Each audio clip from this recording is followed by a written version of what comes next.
Alright, we should be live. What's Gaming Gamers? It's your boy Olino coming at you with some more Hearts of Iron 4, playing as the British Raj, the next step alphabetically in our A to Z playthrough. Let me send the links out for everybody.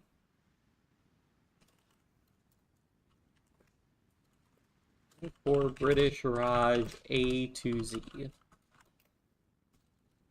Or I guess just HOI4 British Raj.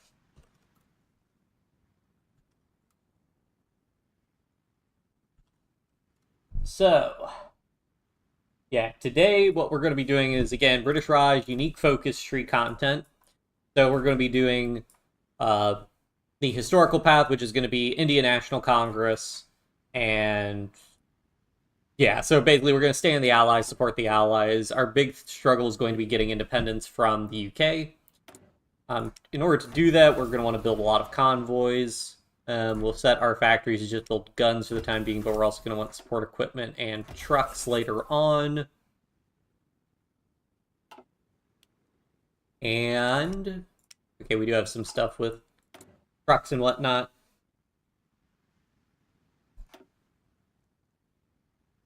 I will go ahead and queue up max infrastructure everywhere. Although, since we are going the historical path, we are going to do the two-nation split, which is going to cause us to lose Pakistan and Bangladesh. So we are going to want to prioritize building in the states we are going to keep, such as Delhi. So that's where we'll go ahead and prioritize building a bunch of civilian factories early on. We can't start our provincial elections yet on account of we need 10% world tension since we are subject of the UK. So we'll go ahead and start doing our industrial focuses, maybe get some research slots, as well as getting the railways. We lose autonomy, but we get a lot of factories doing this, so I think it'll be net worth it. We also have, for our national spirit, so we've got princely states, which cause our autonomy to trend down. We've got marginalized Muslim community, minus 20% recruitable pop, minus 10% stability, risk of famine, which could be really bad if we don't resolve that before the war starts, if I remember right. And then we have risk of agrarian society, which we'll also need to modify. But yeah, so we'll get started on working on that stuff. We only have 2 research slots, so early on we're just going to want to invest in doing a lot of our sort of basic techs that we usually do, getting our research speed and our production efficiency improved. Let's see what we got here. Desert Fox, Essery Hills. We probably want to promote one of these guys. Hillfighter versus Desert Fox. We'd probably rather have the Hillfighter as a field marshal, so we'll keep those guys in. We'll promote that guy later on. Since we are India, we should be able to influence the war more directly. But that will take some time. Let's see. I think we're good. Oh, and of course, we always want to do a debug smooth for free performance. Yeah, I think that's everything. Oh, and we're getting some... Wait, what are we trading? Rubber and steel. Interesting. Okay. Nice. Always nice to get trade. I guess we'll want to prioritize our infrastructure then in the states that are producing like rubber. So I believe that was actually the last one of the last ones we queued up, I think. Oh no, it's actually the first one. Okay, cool.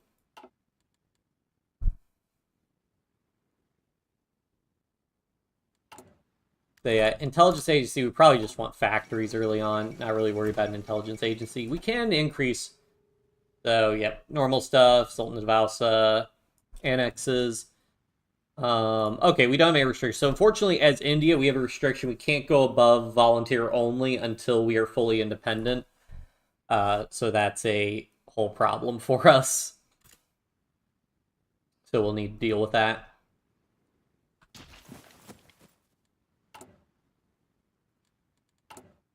Be able to do early mobilization? No. We do have the silent workhorse, though, and so nicer. We have Gandhi as a passionate gentleman, so we're probably going to want him. And we can get some other people that are pretty good overall. Remilitarization of the Rhineland. Yes, give us that world tension, please. And yeah, we're going to go ahead and work on getting...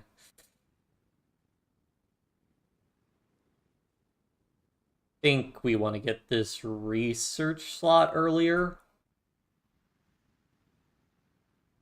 Yeah, because research slot will be very helpful. Turkey remilitarizes. Turkish Straits, cool.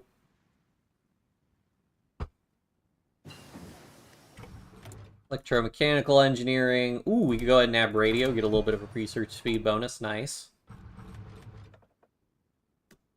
And we want to save up for that silent workforce. Again, silent workforces pay for themselves in terms of political power after a few years. So, you know, basically you get a silent workforce in 1936. By 1940, he's made you more political power than it cost to install the silent workforce.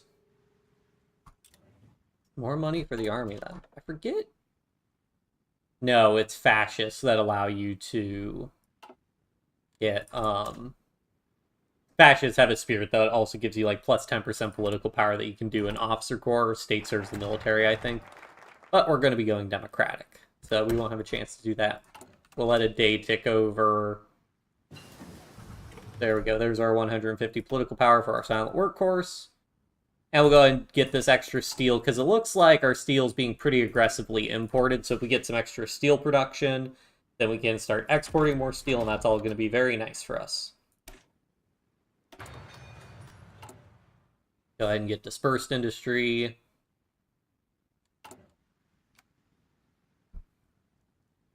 And yeah. All of what we're doing. So let's see.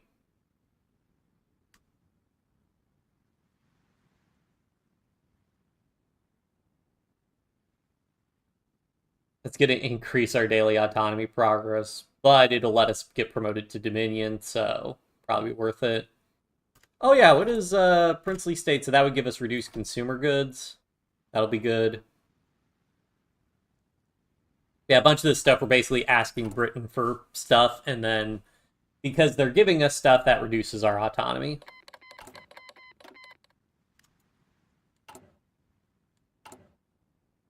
The nice thing about playing as India compared to a lot of other countries is that they at least have a lot of building slots, so we should be able to get quite a bit of an industry going.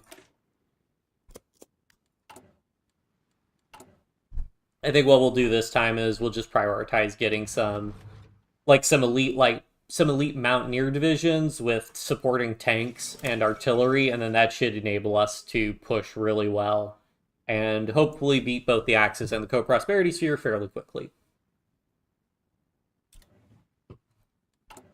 Actually, come to think of it, what's our division look like? Okay, so we've got regular 18 with infantry divisions. I wonder... One thing we could try and do when France joins the Axis, we could try putting our troops in to try and hold... Yeah, let's actually make that an objective. Let's try and hold France. I'll disband these planes. I don't need them. Because we should be able to get a good number of troops out to support France. For doing that, we probably want to do superior firepower instead of grand battle plan, though. What do we have? Army defense, army offense. Yeah, I think we want to go ahead and get some ticking army XP, and plus 10% division attack is always really good. Hello. Hello, country. Hope you're doing well.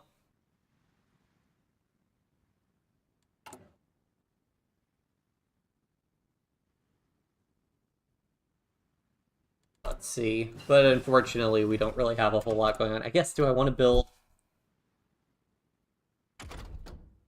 Oh, that's a big construction speed bonus. Do we want to start building some military factories early on? I guess really if we're going to try and hold France, we really do need to build more military factories early on.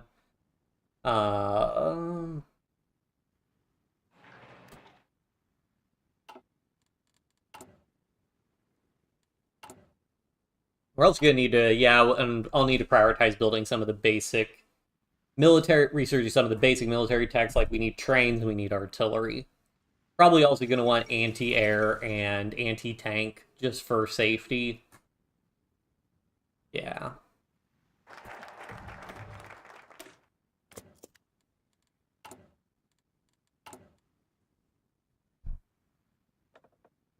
Do you have a war industrialist or just no, just a regular captain of industry?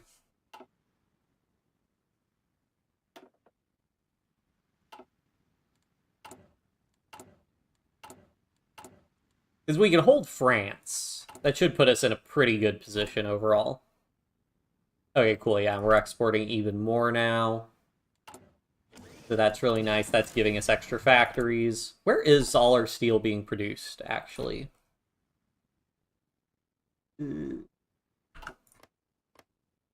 Okay, so East Bengal, I think, is the only state Bangladesh, and then I think Burma will get split off. Oh, I didn't even realize. Oh, shoot.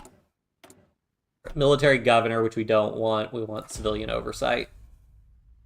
Because we probably started at like 80%, and we were losing compliance because of being military governor. Oh, well.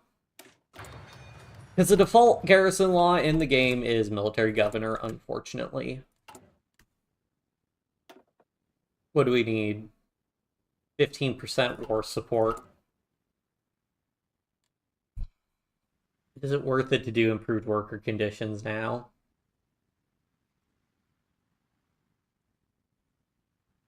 I think it is.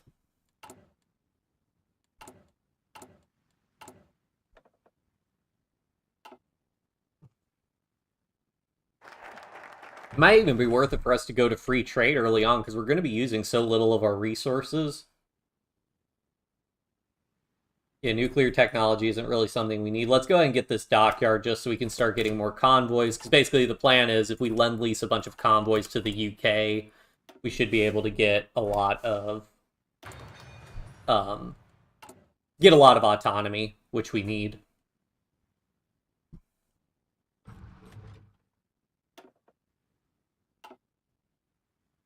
Probably, we could do this industrial concern, plus 15% industrial research speed. Yeah, that's not bad.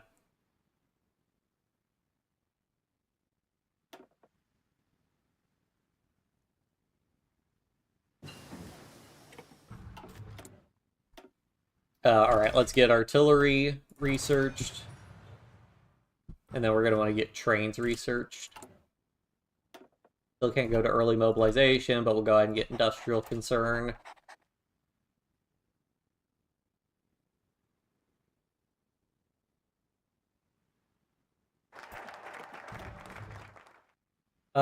Do we need this Indian Navy? So this just gives us ship models, which we don't really need. All we really care about are getting the buildings. We still can't do provincial elections yet. Just stopping by to say hello. Well, thank you for stopping by to say hello, Zombie Robot. I really appreciate it. Hope you're doing well.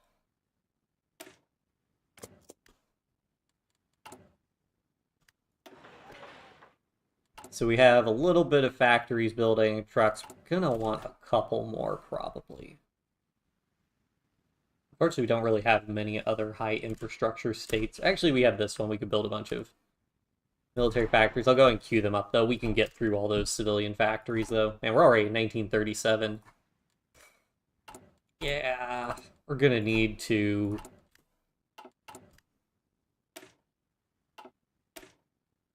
really put the pedal to the metal. So let's see. So these are going to be our 18 with infantry. So we're going to be pretty steel dependent. So what I'd want is to get engineers. Let's go ahead and train like another 13. Okay.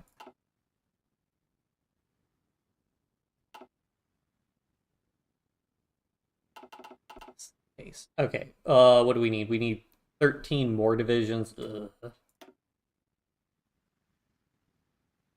Fine, just train like 12 sets of divisions, 6 sets of divisions at a time, and we'll see what happens with that.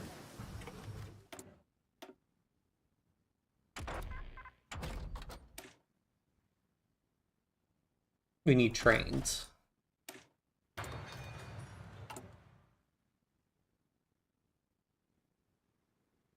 Because normally we could just hang out here and not do anything, but I think it's far more interesting if we actually fight in France. And then we could also hopefully wrap things up earlier, and things wouldn't be nearly as painful for us.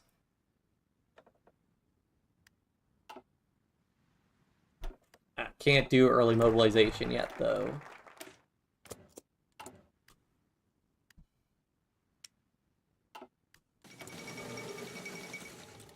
Chinese United Front forms.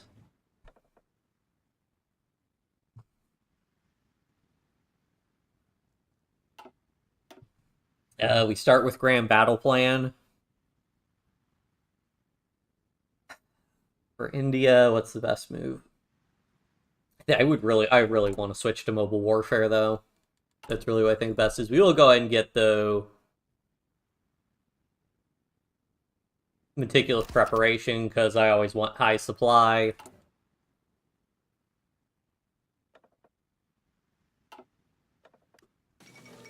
I'd like to hold off. We'll get a Captain of Industry, though. Captain of Industry would be good. I don't think I'm allowed to send volunteers. Yep, your country's not allowed to send volunteer forces. Checks out. Hindenburg incident. Hey, the Hindenburg survived.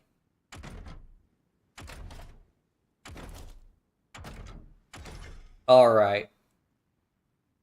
Let's get... I think it's worth it to invest in trying to make some tanks. So let's get a factory on artillery.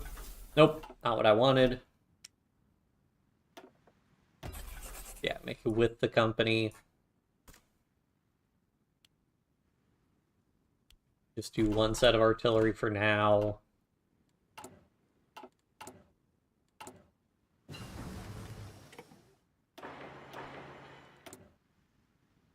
Alright, go ahead and add Captain of Industry.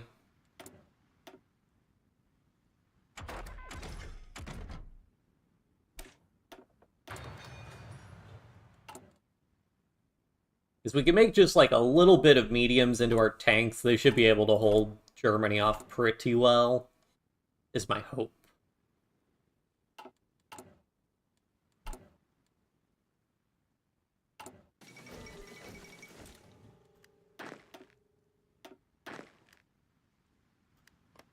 When does France join the Allies? It's not going to be for a while until they join.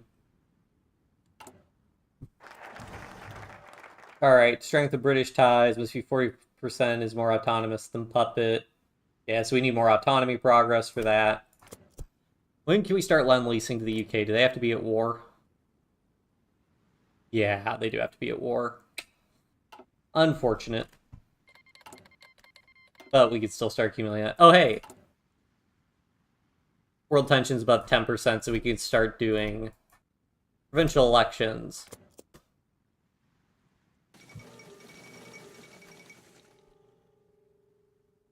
Neutrality Act. Yep. Marketable Bridge incident. Yep.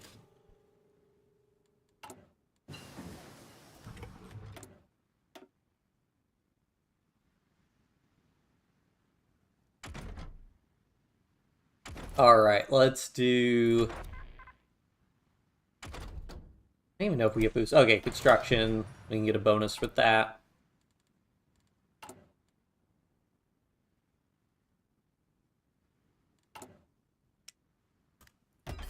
We're going to want at least one factory on civilian trains. Alright, we could wait a little bit because those techs are ahead of time. Let's go ahead and get excavation because we're exporting most of our resources. That's pretty good. Oh yeah, and we want to switch over to free trade, I think.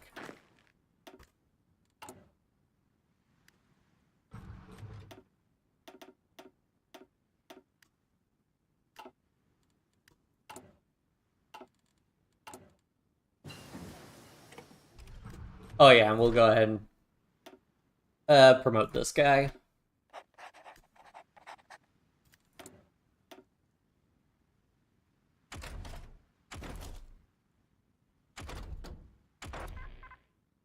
Yeah, let's go ahead and do that extra research speed. And for tanks, we're going to want reliability.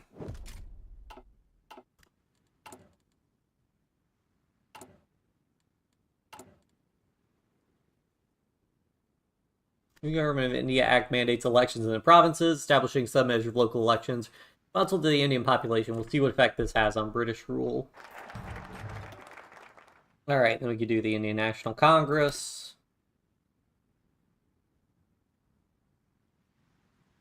With greater autonomy within the empire. And let's go ahead and switch to free trade, which gives us some research speed bonuses and some other nice stuff. The big thing is you just have fewer resources. But if we start exporting more stuff, it could be worth it.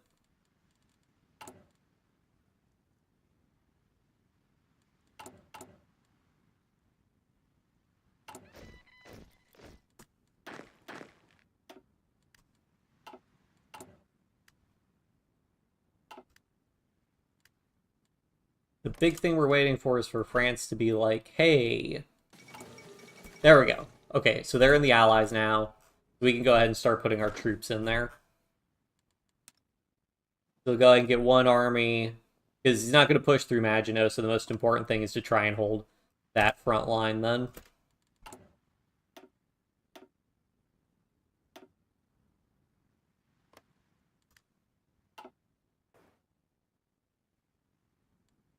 And then we'll also want to put some troops on the Italian border, ideally. And then I think it's absolutely worth it to switch to mobile warfare.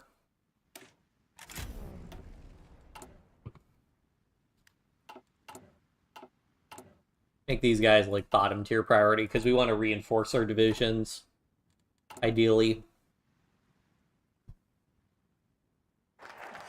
Also, we have enough war support. We can go to early mobilization, which is always good.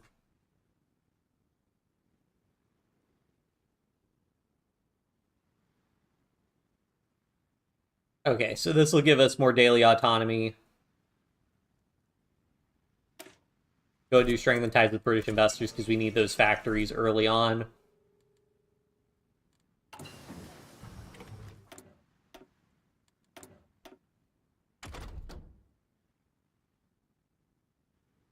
Tanks now.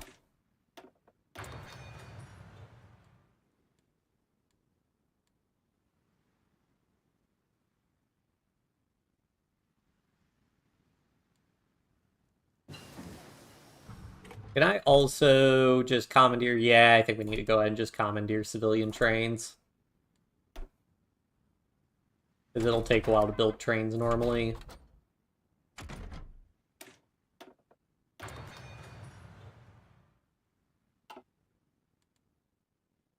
Get those other basic tank techs.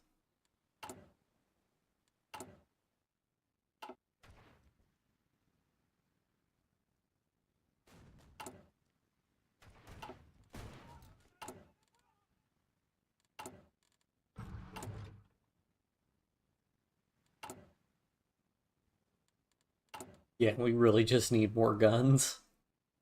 And infantry expert.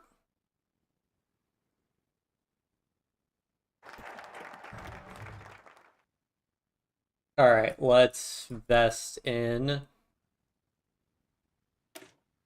Whoops, okay. Do Crips mission. List of Austria. Yep. What is this one? To keep India loyal to the ally and British cause. Tavern Crips is a skilled negotiator can assure nationals later that their demands will be addressed. Are successful in elections. What are these other ones also doing? Control, Pacific Railway. Structure, Mazagan Dock in Mumbai. Giant. 3 oil, though. Like, spending an entire focus just to get 3 oil. That's rough.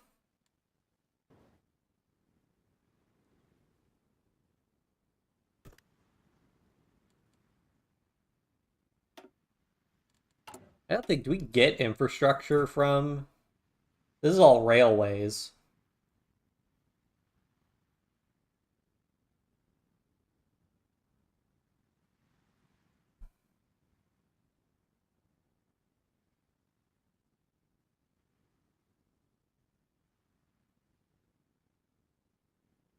think we'd rather get the extra building slots for that one.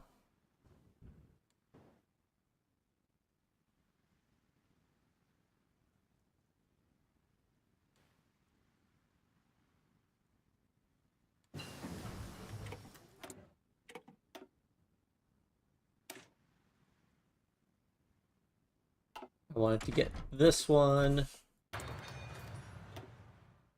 And then we want this one because we want the improved small cannon, because that's generally my favorite thing to put on medium tanks.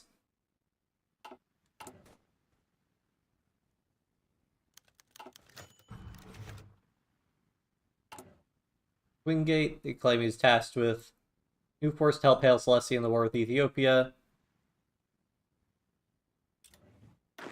I assume that's one of our generals at the start?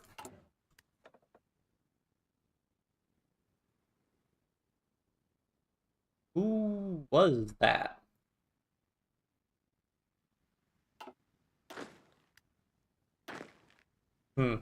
Okay. Ooh, we could do radio propaganda, and then that'll let us go to partial mobilization. Let's do it.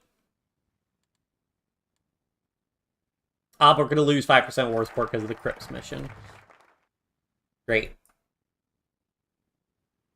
Oh, but we get this if we do. Pakistan will be released when India gains freedom. Yep.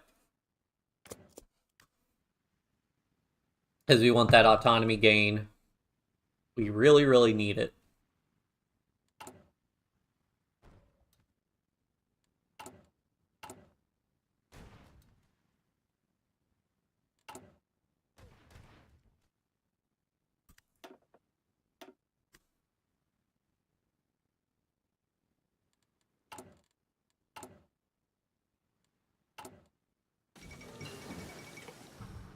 Area, strengthen ties, okay.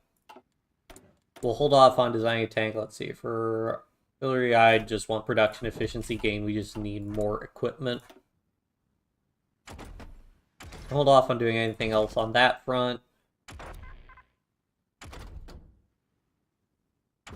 Let's get the basic infantry tech improvements.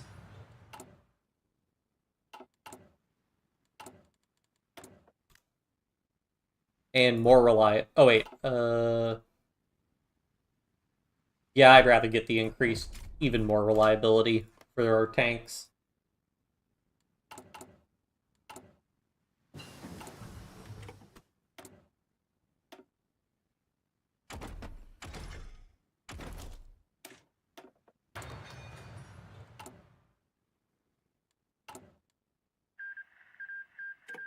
Thing was annexed, RIP. Spanish victory, that didn't take long.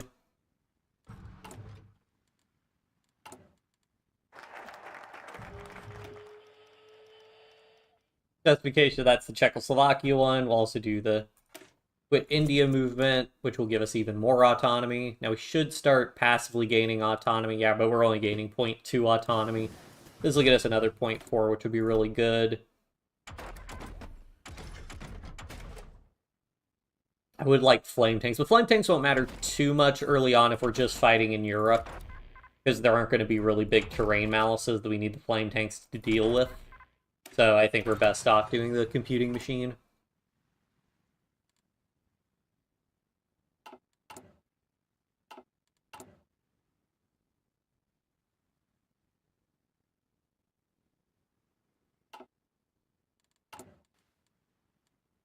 Once we get to 150, okay, we should be able to get partial mobilization soon, though. Oh yeah, because Germany will annex Sudetenland. That should drive up world tension. That should let us get partial mobilization.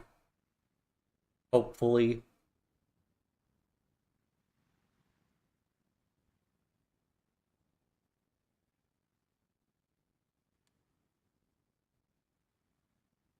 Fingers crossed. Fourth International. Okay. But India movement, Indian calls for independence.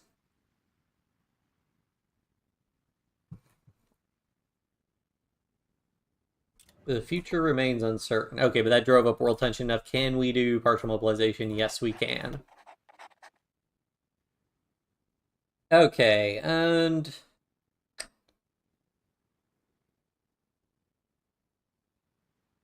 for these other ones, let's go ahead and get this shipyard so we can get a little bit more convoys. Hungary announced the Treaty of Trianon. Meddling with World War Munich Agreement, took Sudetenland. A summit held in Munich. Germany, Britain, France, and Italy sought to find a diplomatic solution. Czechoslovakia was not invited to attend.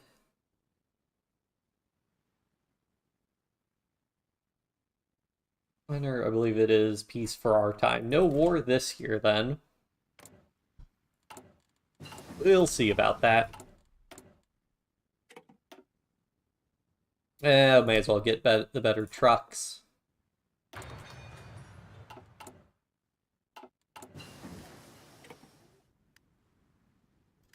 Okay, now we've got max infrastructure down there, so let's go ahead and try and throw a military factory in down there. Where's our high resource states? Okay, so Bombay.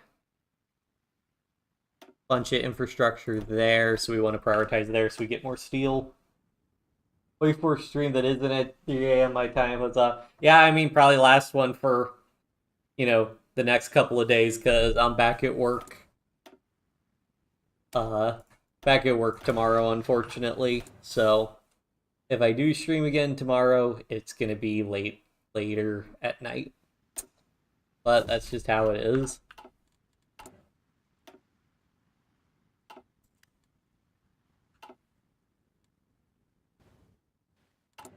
But I'm glad you're able to catch this one. We'll be going for Grinning Buddha focus. I mean, eventually. Right now, though, it's not Smiling Buddha. Yeah, just right now, it's not a priority. I mean, we'll finish the entire focus tree. I mean, all the ones that we can. But right now, we're just trying to get our independence.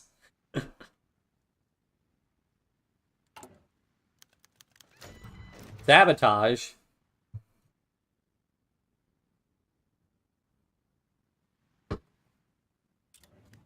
Ah, great.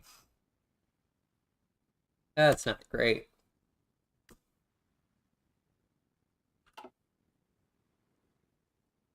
It's just funny boom explosive. I mean, yeah.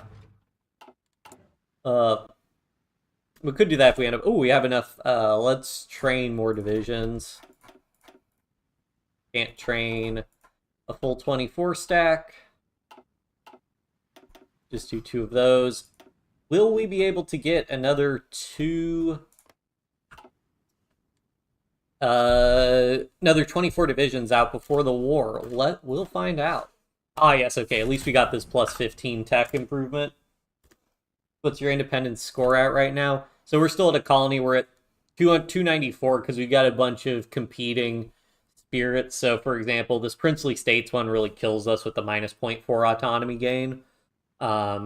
Then we got the plus 0.6 for marginalized Muslim community. Quit India movement gives us plus 0.4. I wish that, it'd be really cool if they made Gandhi a special advisor that also gave you extra, autonomy growth. I feel like that would make a lot of sense, but... Oh, well.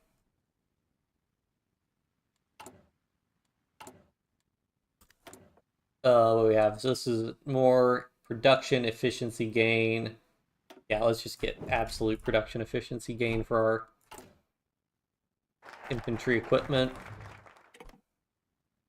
Have a large penalty to recruit pop. Yeah, so the big ones we have are we've got this agrarian society one, minus 70%, and then marginalized Muslim community. This was minus 20%. Two nation theory increases that by 10% though, so now we only have a minus 80% recruitable population factor, which does give us a total manpower of like 1 million, so we can't complain too much. But yeah, it's still not great. We're still going to want to work on fixing that. Oh, and we want to build more military factories. Oh, we have max infrastructure there? Well, yeah, sure, build like a whole bunch of military factories in there. Yeah, it's still a lot of manpower.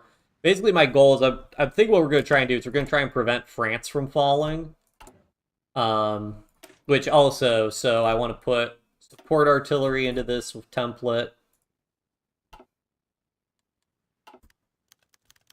More sabotage, yeah, I have to deal with that from the Quit India movement.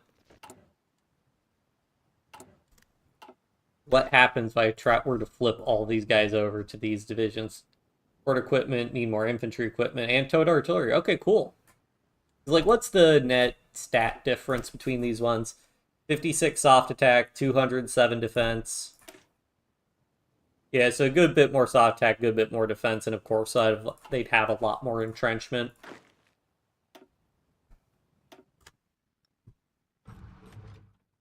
Oh yeah, and we want to make this minimum priority because I want to emphasize reinforcements. For these guys, max entrenchment. I think the recovery rate would be the biggest thing to get.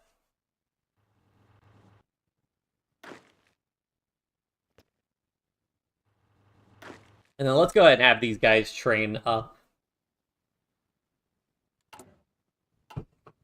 It'd be worth it to have those guys fully experienced. Air safety. Yeah, we probably want reduced air accidents chance. The enemy within.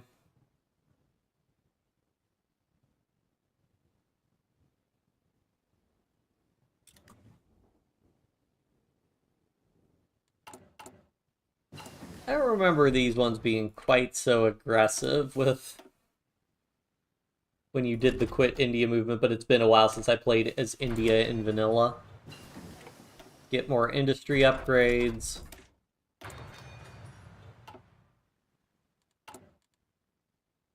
Oh, shoot, I wanted to design a tank. 3-man turret, improved small cannon. Basic radio.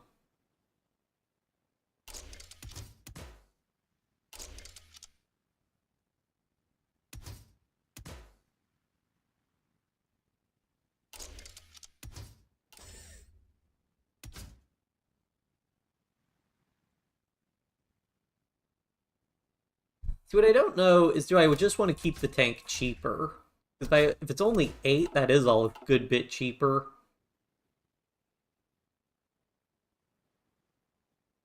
Because it still contribute the hardness. What would you recommend as for a tank template as Germany in 1939? So that depends because there are basically two thought processes for how you can play. You can play adding tank divisions to infantry battalions to basically give them more stats and just attack that way. Or you can do dedicated tank divisions. Or you can do dedicated tank divisions and like really fast. You want really fast tank divisions. So for example, if you're doing like support tank divisions as Germany, you'd probably want something like what I've got here. So you do the 3-man turret for the extra breakthrough. You do the improved small cannon because it gives you a good amount of soft and hard attack, and you also don't really need too much hard attack or anything because the AI don't really use tanks all that much.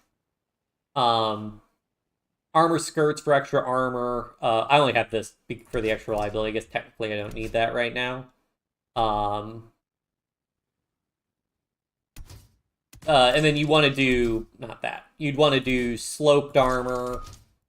Probably, so I don't have the auto loader yet. So there's like auto loader and the squeeze bore adapter, I think. Those give you extra breakthrough. You can do those. And then welded armor. Cast armor is just too expensive, so welded armor, I think, is a good medium. And then something like that. And then you max out armor. You want as high armor as possible. And then enough engine to keep the speed above 4 kilometers.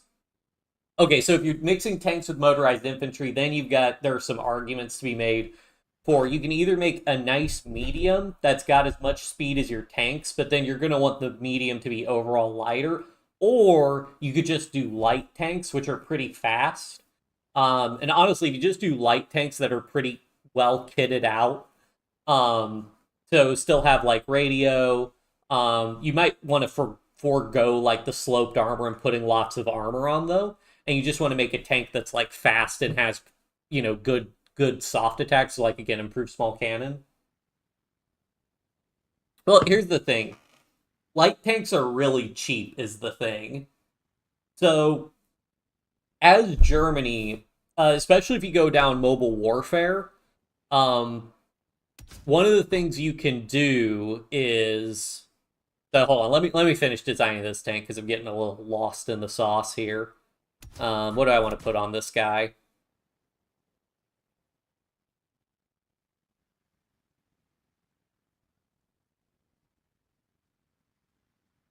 Smoke launchers, which give one breakthrough versus one soft attack. Probably one soft attack.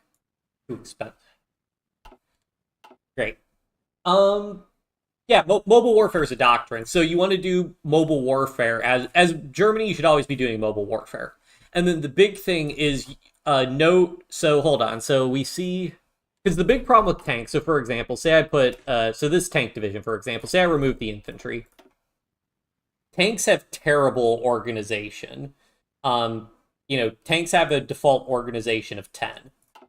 The big thing with mobile warfare, though, is that if you look at the bonuses you get, so a lot of doctrines, they all have these big infantry bonuses. So you're getting plus 15 org for infantry, plus 10 org for infantry, plus 10 org for infantry, plus 10 organization. But in the mobile warfare doctrine, we see, tanks get plus 1 organization. Now, that might not seem like a lot, but look through all of these bonuses. Plus 1, plus 3, plus 2, plus 1. Nothing for tanks again, and then another plus 2, and then another plus 3 for tanks. So that's what? 1, 4, 6, 7, 9, 12. So that gets the organization of tanks up to 22 organization. Yeah, so what? Superior firepower. Yeah, that's still good. Superior firepower, integrated support, that's still good. The big thing, though, is if you want to go really hard into tanks, you really want to go into mobile warfare, because these organization bonuses for tanks are really, really important. Because basically what these do, effectively, the higher the organization of your tanks, the more tanks you're able to put in a division. And the reason why that's important is for two reasons. So there's several things that tanks give you. Tanks give you breakthrough, they give you armor, and they give you hardness. And so the big thing, yeah, you can change your doctrine. So for example, I actually started out, so as India, you start out with Grand Battle Plan, the first doctrine unlocked, and I switched to mobile warfare. The big problem is that depending on how far down you've gone, when you switch, you lose all the progress you've made. So if you've unlocked like 2 or 3 doctrines, you're going to lose all that progress if you switch to mobile warfare. But if you're fighting as Germany, you're going to get army experience very, very quickly. So I wouldn't worry too much about it. But so the big thing with tanks is that breakthrough and armor are pretty self-explanatory. The better the tank is, the more breakthrough and armor you can get if the tank design itself has lots of armor and breakthrough. But hardness, so if we go into the tech tree, so you've got light tanks, which give you 80% hardness. You've got medium tanks, which have 85% hardness. And you've got heavies, which have 95% hardness. So the big thing with hardness is that hardness determines what percent of soft attacks you take versus what percent of hard attacks you will take. So, and basically soft attack is like infantry do soft attack. It's machine guns, and general like small arms fire. Whereas hard attack are things like anti-tank, and soft attack's also like artillery. Whereas hard attack is things like anti-tank guns and basically high velocity projectiles, essentially things that can punch through armor. Um, yeah. So basically, the thing with light tanks is that light tanks because light tanks can be really cheap. They can, instead of really focusing on getting breakthrough in armor, you can instead focus on just building a lot of light tanks to get your hardness up really high. Because if you get the hardness of your division from 0% to 50%, and the AI is focusing on doing lots of hard attack, or lots of soft attack, but not a lot of hard attack, you're going to be taking a lot less damage with those divisions because you've invested so much in making harder divisions. Because the hardness difference between light tanks and medium tanks is very small. It's 80 versus 85%. So you're going to get a relatively similar amount of hardness whether you do light tanks or medium tanks. So that's something, I think I did that. If you watch my Kaiserreich Germany stream, I do something like that where I do I think I do motorized and light tanks, and it works out like reasonably well. There were some mistakes I made along the way, but you can check out that stream in my if you go on my playlist, you can do look for the HOI4 Kaiserreich playlist. You can check that out. Yeah, if you're already that deep into integrated support, if you're already down here, then I would just stick with this. It isn't too bad. You still get, I wonder if you still get organization bonuses for tanks. Okay, so you get +2. Yeah, so you're only getting +2 organization bonus for tanks, so you just can't go, you'll still be fine, you just won't be able to go as hard into tanks. But that's still perfectly fine. I wouldn't worry about it. It's all just learning. Okay.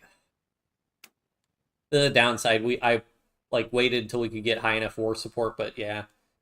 I hope something drives up war support or world tension in the next 90 days, because I really don't want to have to demobilize our economy. Switching to heavies for Barbarossa. No. So that's a big thing. You don't want to switch. You really don't want to switch production lines. So if you're building if you've got a bunch of factories building mediums, you want to keep them building mediums, because if you switch their production, you're going to take big production efficiency penalties, which is going to reduce the efficiency of your factories. So now you should be fine just building lights or mediums for attacking in Barbarossa. The biggest thing that you need to do is just make sure you have enough tanks and enough for your divisions, because you are going to take losses, and a really important thing is to make sure you can replace those losses. It's something the AI is really bad about, and is something you can exploit.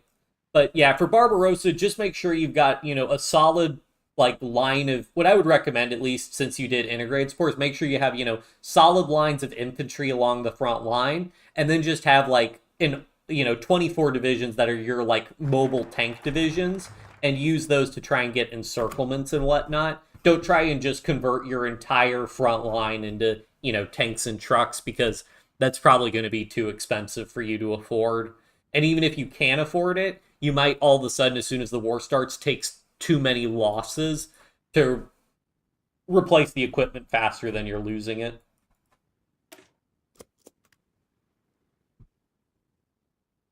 And probably for France balanced. Yeah, that should be pretty easy overall, because usually there's a reason why all my divisions are over here trying to help protect France, because France is a bit easy for Germany to kind of rip through.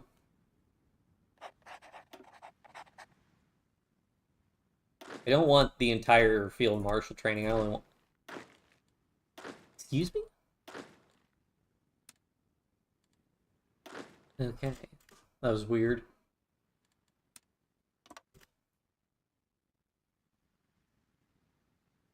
You're doing Blitzkrieg game? Yeah, if you want a good one, so it's a little bit out of date, but if you've ever watched the if you're interested in other Hearts of Iron 4 YouTubers, there's a Hearts of Iron 4 YouTuber, Bittersteel. He did a good one on doing I forget if he just did all motorized infantry or something. Bittersteel, Germany, Blitzkrieg, or was it Alex the Rambler? I can't remember.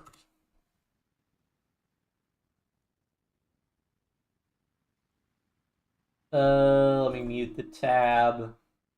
What if German army was fully? So yeah, so I can copy that and paste that into the general chat for the server. Um, that's Bitter Steel capitulating like France and everything using um using just motorized infantry. Yeah. So what happens when you declare war on Belgium? So when you're at war with Poland, you're going to be at war with France already. When you declare war on Belgium, they'll join the Allies, and yeah, France will start moving troops into Belgium. So you're going to want to push quickly. So like the Belgian army and the French army can't group up together. Like you're just basically going to want to be very aggressive when you attack. Let's do improved work conditions again because we can still get more stability. Ooh, and we need to import steel now. Cool. Oh, we can make better trucks.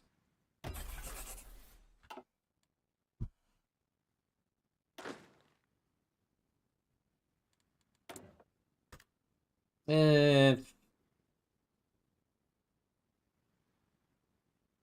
yeah, I'd rather have the upgraded reliability.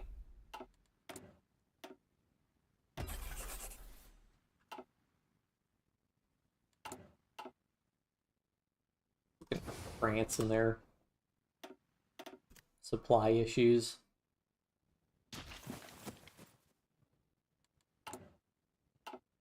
Have to have the Indian army fixing French logistics. How about that?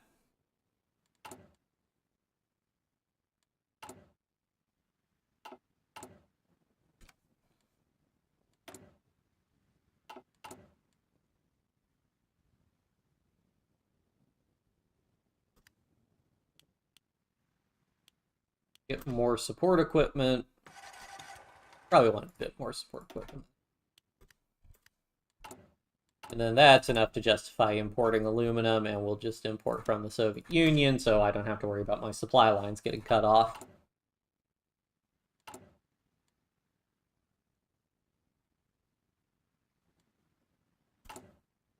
And we'll import a little bit more steel.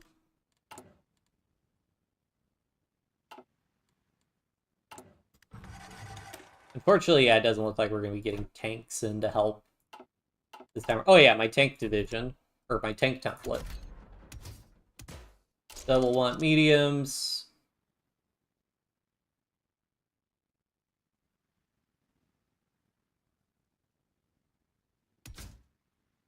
Crude small cannon, radio, special modules. I'm just going to go for armor skirts and switch to the diesel engine.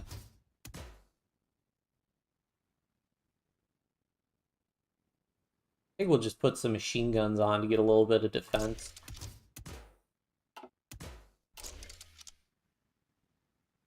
And yeah, that keeps the tank pretty cheap, which I think is the most important thing for us early on, at least.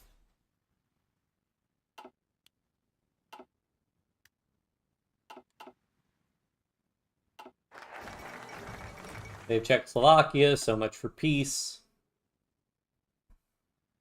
We can do princely states to get that extra 5% for imperial service troops.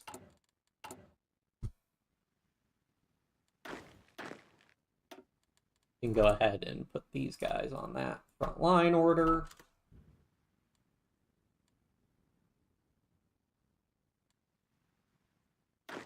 All right, these guys, you can only train up to regular, so once you get divisions trained up to that, you just leave them with that.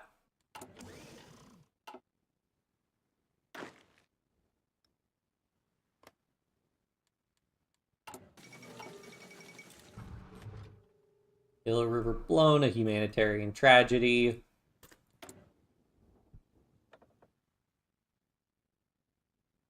Don't really think we want...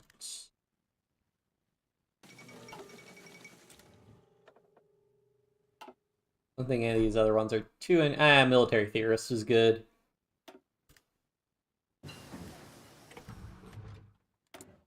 Increase in machine tools. Let's get more excavation. How much are we exporting?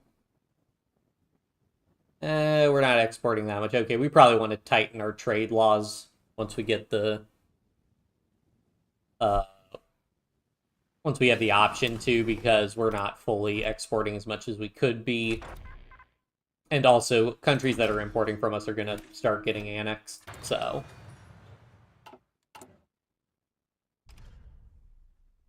How do you micro? Oh, so I could show you that in a little bit. But basically, microing is just, looking at the front line and just prioritizing attack, like individually managing attacks so that you're attacking where he's weakest. You can also do this by just having divisions that don't have any um, automated orders, and you're just manually directing them. The way I micro is usually you have a large number of divisions, usually infantry, that are just holding the front line, and then what you're microing is you've got like 6 or 10 or maybe even 24 like really good tank divisions that are good at breaking through, and then those divisions you're manually ordering them to do attacks and attack in such a way that you get encirclements. I might be able to show a little bit. I'm trying to think if I've got a good example of that. Um, I think my Kaiserreich Mingan Insurgency game has an example of microing. Um, that's a good example of microing. Um, but yeah, that's the those would be the biggest ones, I guess. It's just manually directing your troops. That's just what people mean when they say, "Oh, you need to micro" or whatever. Oh yeah, reduce the cost for doctrine. Sure, let's do that. Molotov-Ribbentrop pack. That can't be good.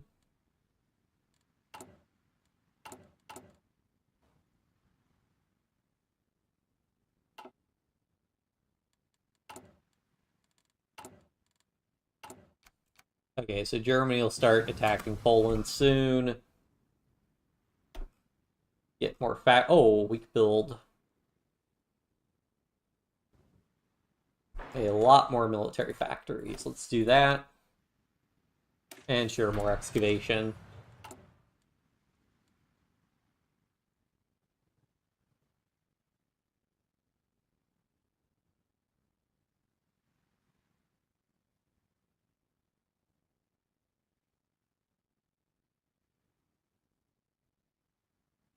I think there's also a... Oh, good look for those videos later.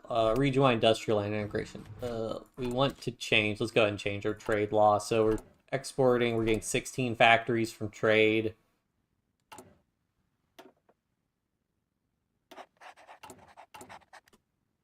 Okay, so we lost like 2 factories, and now I don't have to import all the steel.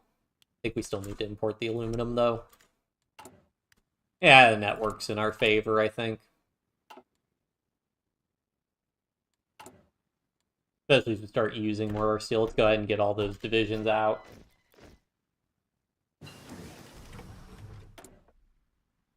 What do I want for artillery? More soft attack. I'd rather get the production efficiency gain.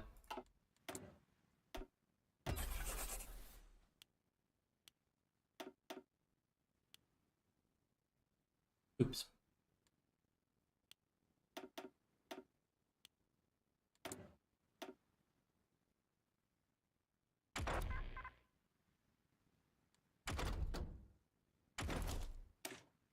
Better guns.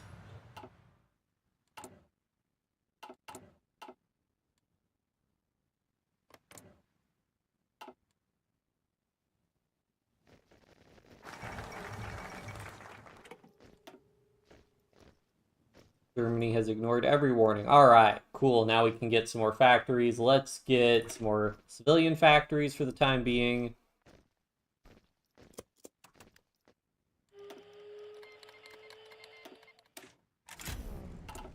German Reich declared war on Poland. Poland joined the Allies.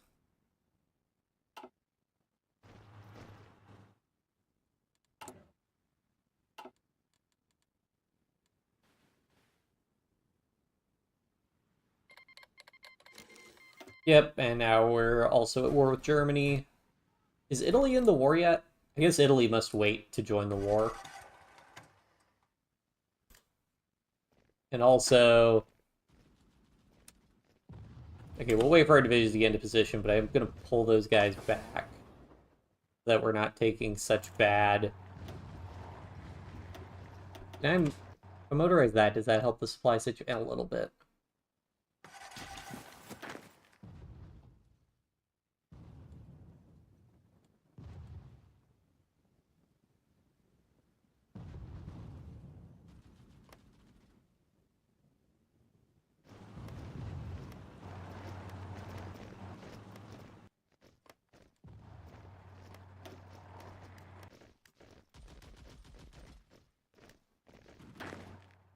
Alright, cool. Because these guys have low supply because the supply line's just a little bit stretched, I make a fallback line like that, and then these guys, you can see they're taking attrition there, they're in low supply. Move them out of there, and then that'll save us from some equipment losses, because how much equipment? Yeah, we lost 1,500... Oh, wait, no, most of that was from training. Okay. Okay. Equipment losses from training, much more acceptable.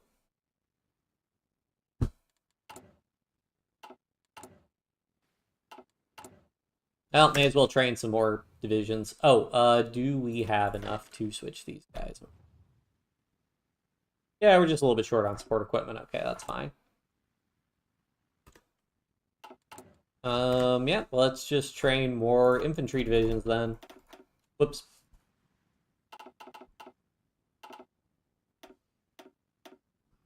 And then these guys are probably going to have to stay in our territory. I'm not confident in our ability to traverse the Mediterranean, at least early on. The Allies should be able to get pretty overwhelming naval superiority in the Mediterranean. Like, once Italy's out of North Africa, I'll be a lot more confident. Yes, please lend-lease me. Oh, I can start lend-leasing you convoys also. How many am I using for trade? What? Oh, because of lend-lease, yes. Because lend-lease includes that, right. We also are going to want war austerity trains, because those are a good bit cheaper. Like, base trains, 70 production cost, war austerity trains, so about 30% cheaper. Fall of Warsaw, Poland did not stand a chance. See, France puts all their divisions right on Maginot, and they're just leaving that spot all pretty empty.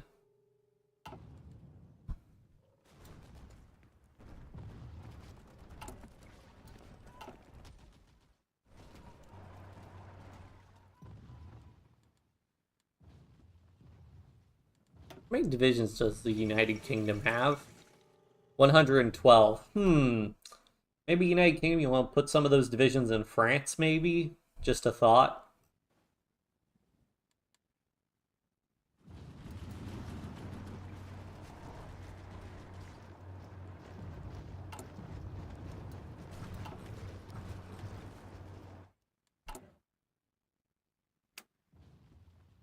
Import ally propaganda film, sure. In self-defense?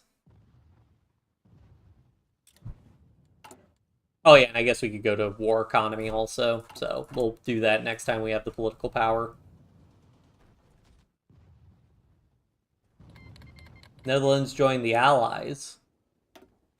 Oh boy. Finland rejects Soviet demands.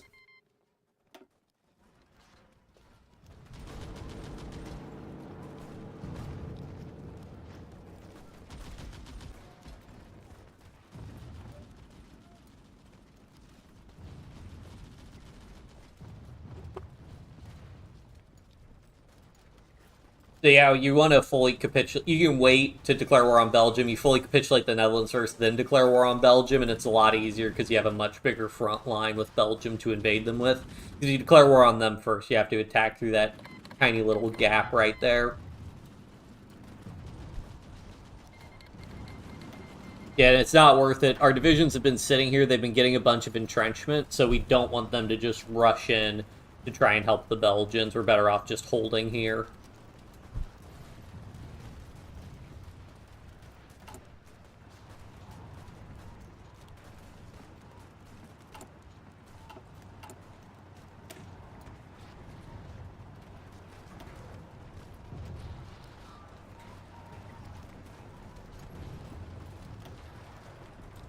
So then what we'll want to do with this guy is we can put a medium tank in there.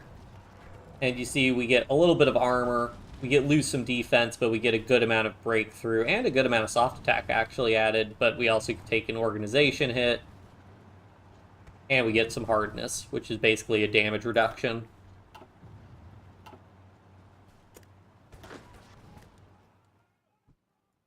I think we'll prioritize switching these guys over, though. Well, maybe we'll switch these guys over, I guess.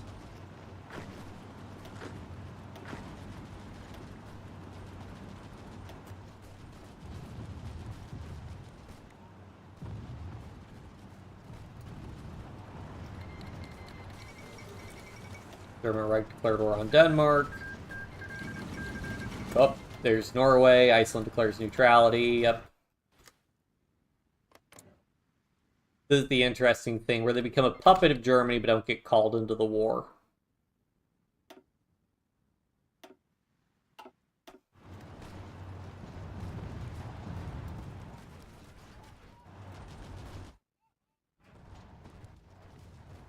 Basically, France is wasting its time trying to attack Italy for some reason. Now we'll go ahead and send 100 convoys to the UK, and that'll give us a good amount of autonomy once those convoys arrive.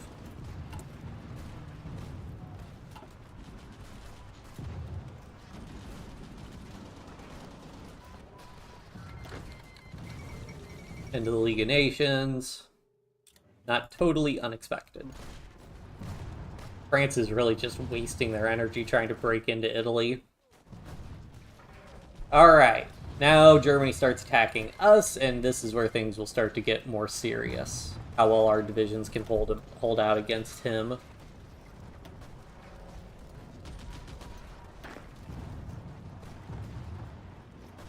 Vincent's later, stick around for a few more minutes though. Yeah, no problem. I totally understand if you gotta head to bed.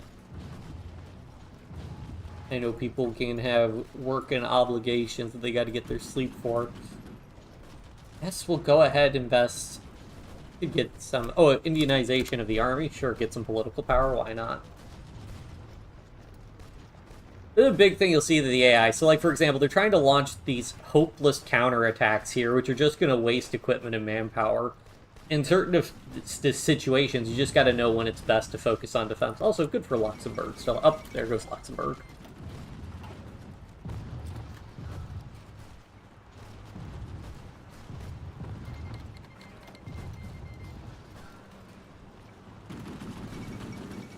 Luxembourg is capitulated. Surprise, surprise.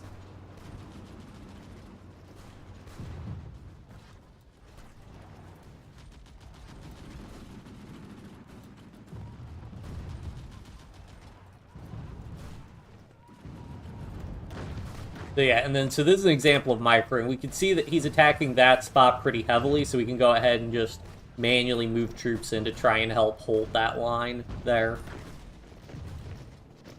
Basically, anytime you're manually directing troops, instead of just letting the front lines do their own thing, that's microing.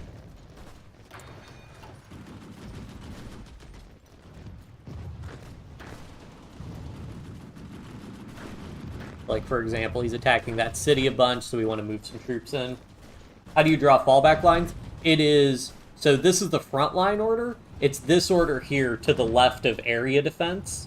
So this is fallback line, this sort of shield with a dotted line through it. And do fallback lines... No. So the only reason you draw fallback lines is because fallback lines... Well, I don't want to use those guys. But basically, like, when you draw... A fallback line is basically... Think of it like a front line, but you can draw it anywhere in your territory. And your troops will just always try to hold that line. So the reason you do them is... when you want to draw a line that you can't really do from. So, like, say, for example, I was like, okay, we can't hold here. We're going to try and hold this river. What I would do is I can't draw a front line because this is inside of France proper. What I can do is I can draw a fallback line and my troops could try and fall back and defend this river. So sort of the reason why they're called fallback lines is you can basically imagine we had our troops on the on a front line here, and I'm like, okay, we can't hold this position anymore, so let's draw a fallback line here. Our troops retreat to that fallback line, the Germans will advance, but then our troops will be ready at that fallback line, and then I could, like, I could replace this fallback line with a front line, but if I draw a front line, it's going to go like that, and I'd rather just be holding this line right here for the time being. So you don't get any actual stat bonuses. It's just that it makes it's a way for you to, like, it's a way for you to position troops in a certain arrangement without needing to use a front line order, because you might not be able to use a front line order.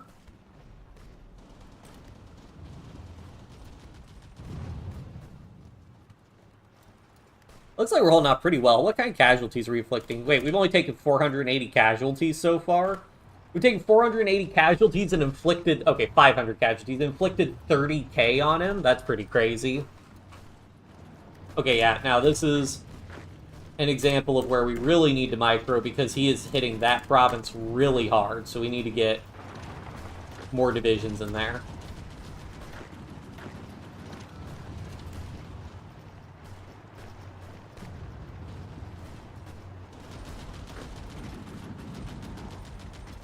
There we go.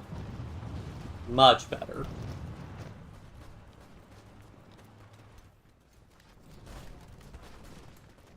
France is still just wasting their time doing these terrible, terrible offensives. Like, if we look at the casualty counter, yeah, they've lost 66,000 to Italy. And, okay, Italy's taking 20,000, but they're also presumably fighting in North Africa.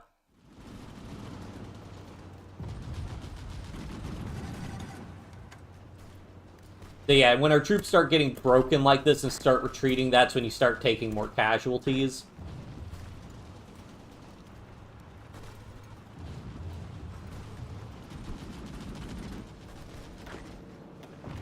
Oh, no, no, no. Do not want to attack like that.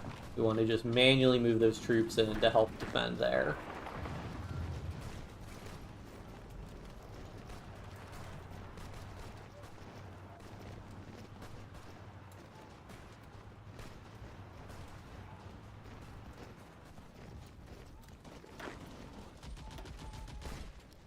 Go ahead and get offensive doctrine just to get a little bit more attack out of our divisions.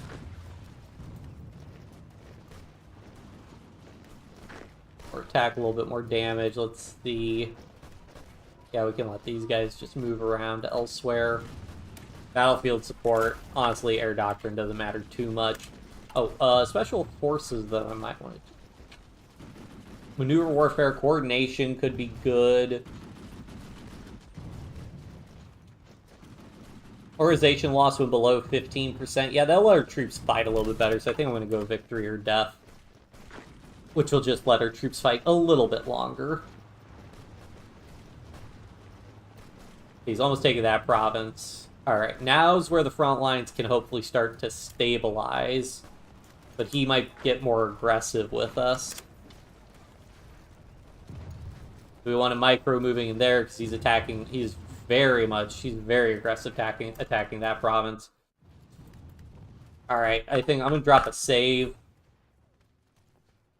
Is this A to Z is British Raj, so the title of the stream is British Raj, so I do the A to... When I go through the A to Z alphabetically, I'm going by the name of the country at the start of the game. When we did Luxembourg, that was just because I was like, let's do Luxembourg just for fun. I'm going to pray that France can actually hold against Italy, but I'm gonna move these divisions up here because I got a bad feeling about this. So, like, for example, we could draw a front line using that river and this other river, and we could sort of draw a fallback line like that, have our troops defend that way.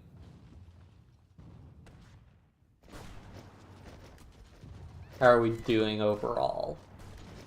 That province is still the one that's getting hit pretty hard. So because Metz has like a ton of forts, we can actually redraw the fallback line and draw it. Well, we can also switch to a front line at this point. And draw it like that. And we don't... Because Metz, level 10 forts, he's not really going to attack these level 10 fortresses.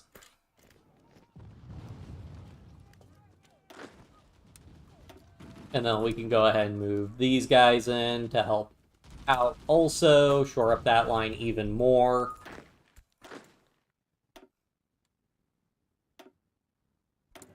Go field commanders, yeah, we'll just grab a random guy.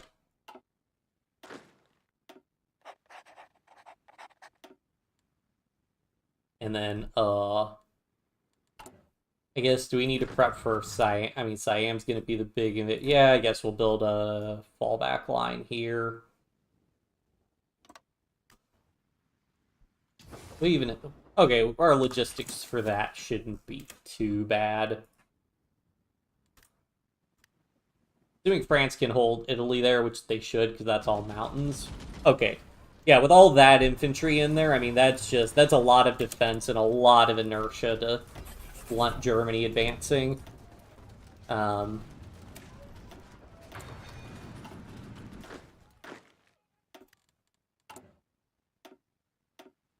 yeah, at that point, he should have a real bad time trying to break through that. Surprise France are holding. I mean, keep in mind that, so, what are these divisions? These divisions are 10,000. So, keep in mind, we have put in, so each of these divisions are about 10,000 manpower. So, there are 500,000 Indian soldiers helping France hold, to put that in perspective. I mean, honestly, yeah, I'm participating somewhat for autonomy, which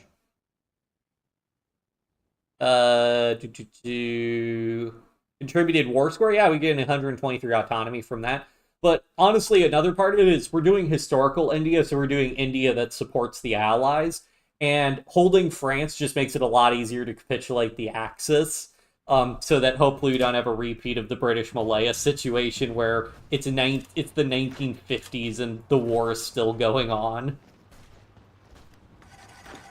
So again, Micro will send in a bunch more troops here because that's where he's being really aggressive fighting us. I mean, we've lost 20k troops and we're number one for German casualties. We've inflicted 120k casualties on Germany.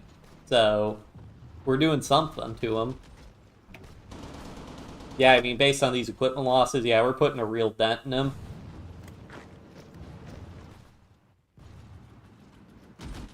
That'd be nice. Is France doing... wait. Huh, France's historical focus is defensive focus and firepower kills. I really thought their historical focus was methodical battle and fortification focus, but I guess not. I mean, I guess historically France didn't, but they kind of did extend the Maginot Line. Yep, Hearts of Iron 4, the pinnacle of realism. It's always really funny when you, I did a World Conquest game once. Like, I've done World Conquest, like, once or twice in the game, and it's always really funny when, like, El Salvador is a major country because it's one of like 3 independent countries left in the game.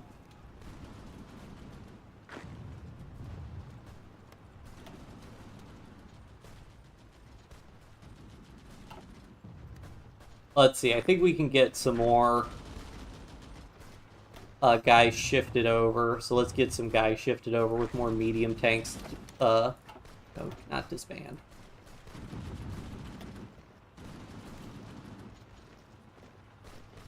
And Empire's become a superpower. Yep.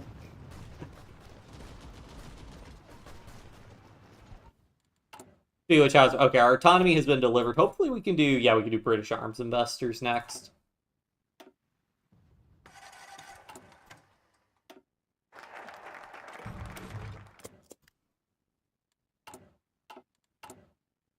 Oh, I have a lot of trucks. So let's try and lend-lease those trucks to the U.S. Oh, I only have 300. Wait, am I using a bunch of trucks for supply? Oh, no, I have early... Ah, right, it's only the... Yeah, these won't actually contribute to autonomy. You have to give them the latest version of equipment you can make. I'd have to give them these trucks. It'd be only 30. Yeah, I'm not going to worry about that then. Again, Micro, we manually move troops in here because this is the province he's being really aggressive attacking. So this is where we want to keep our most troops. It's also good because we want to move our high organization troops in here, because otherwise, one thing that's annoying with what the AI will do is they'll send, like, when these low organization troops break, they'll send them in to replace troops that are being damaged here. Also, why isn't that guy moving in? Also, sometimes your troops might just be like, we don't really want to fight, and I'm like... Or we don't really want to move into where we need to move into. Just like, okay.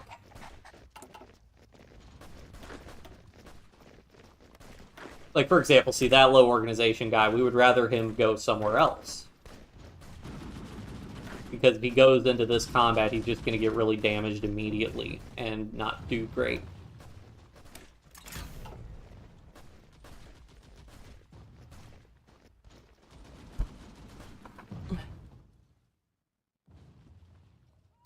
I do not like how few troops France has on their front line over here.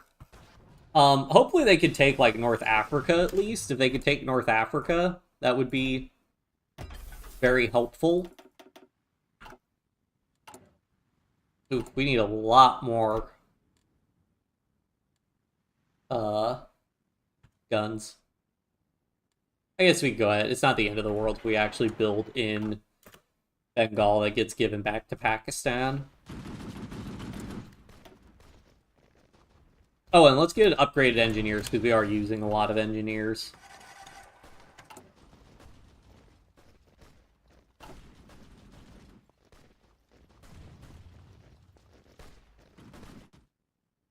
But yeah, so basically, if we can keep holding at this rate, I mean, the biggest thing would be waiting for him to declare war on the Soviet Union, at which point he should get annihilated by the Soviet Union, because he's not going to have, he's got to have troops on this border and on the Soviet border, which is going to be a problem for him.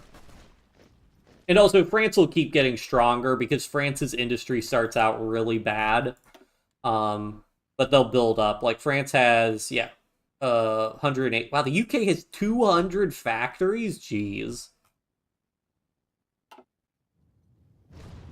They're keeping them in the game, versus Germany's at, like, 150. Yeah, so the overall factory count, I mean, I guess it's not that much of a disparity, but still. Okay, Germany, has, like, 250-some factories that he keep reinforcing there.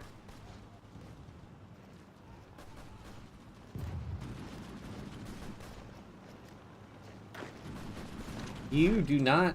See, it wants to send the low organization divisions, and I'm like, no, don't do that. Send the high organization divisions in.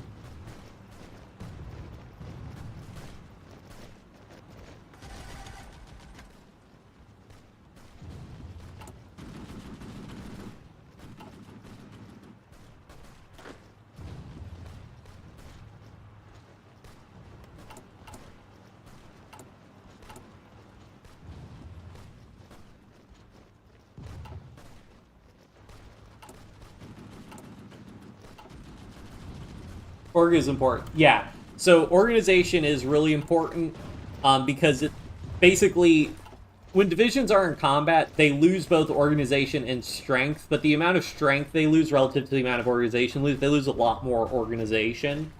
Yeah. General rule of thumb I've heard is, especially when making like tank divisions, you always want at least 30 organization. In general, I try to go for 40 organization. Anything below that, and even if your division's got really awesome stats, they're just going to break so quickly in combat, they're not really going to fight well.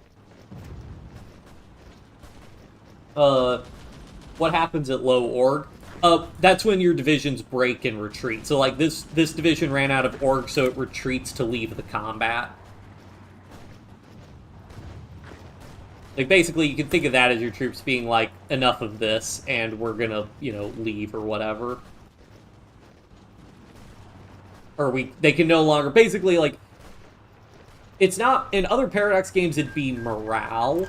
I think they call it organization to more, to represent more, like,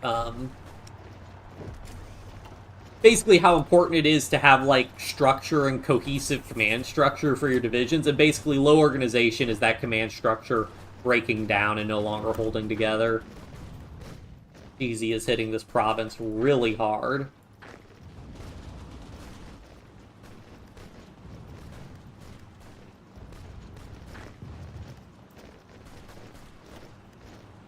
Starting to rack up the casualties against us now.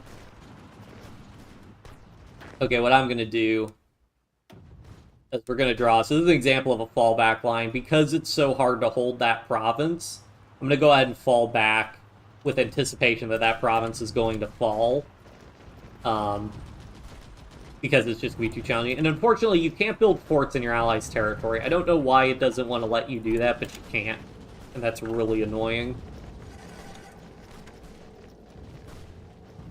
So we go ahead and draw a fallback line like that, and we can let our troops sort of get into position somewhat. Another thing is if you let your troops stay... if you let your troops sit around for a little bit, they can start entrenching, and then that gives them a defensive combat bonus when they do get attacked. Now, once they're in combat, you can see, like, these divisions, they're not able to really entrench because he just keeps on attacking. And units can't entrench while they're being attacked, but you could still try and get, you know, for this, we can go ahead and get these units entrenching, and also get them recovering Oregon, reinforcing, because you can also see the strength of our divisions are a little low, which actually, I'm going to go ahead and cancel our new deployment of divisions, because we're actually pretty low on infantry equipment. I'll go ahead and disband these units also. And then this will give us more infantry equipment to refill our divisions, which really need it.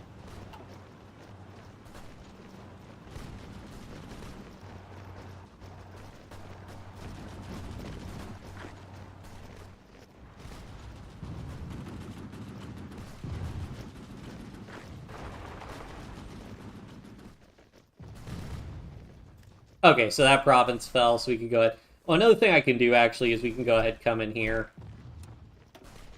And we can use a overall field marshal front line, so...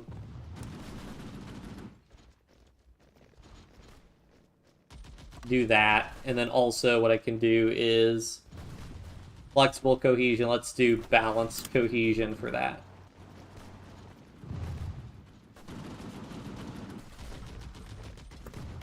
What do we have here? Yeah, we need to do this to get the production efficiency gain.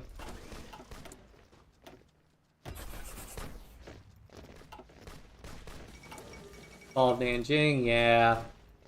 Rip.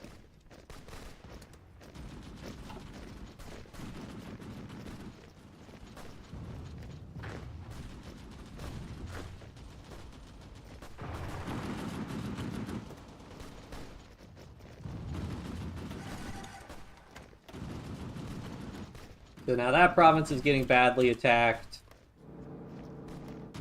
I'm wondering if it's worth it for us to try and fall back. Because we defend, like, these forests. These forests would be a lot easier to defend. That might be a better move for us. Instead of trying to hold out, like, Calais. I'll drop another save and we can try that. Is there an entrenchment army spirit? Yeah, well, if you do Grand Battle Plan, that gives you increased entrenchment. There's also Static Warfare, which gives you a little bit extra entrenchment speed and max entrenchment. But, like, at 10%, I'm not sure how much that's worth it. Try and draw a new fallback line. This.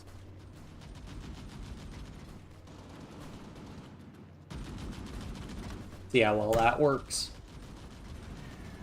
Get some of our units out of there. Because defending forests, rivers, all that stuff, it's going to be a lot easier than defending, like, these open plains. Yeah, like, he's taking much bigger terrain penalties trying to attack a forest.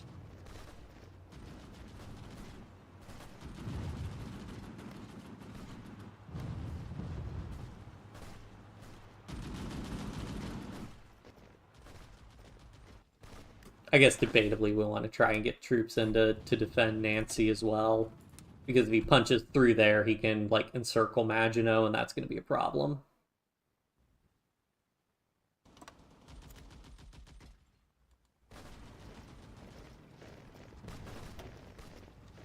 Yeah, we're taking a lot of casualties there.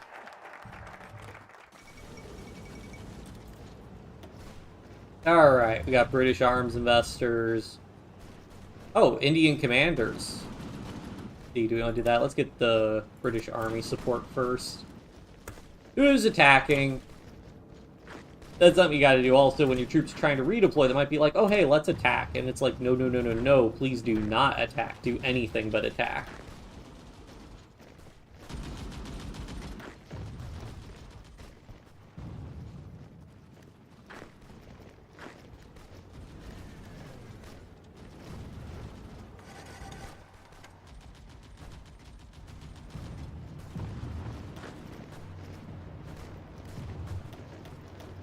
See, we have a high org division. Yep, send him in.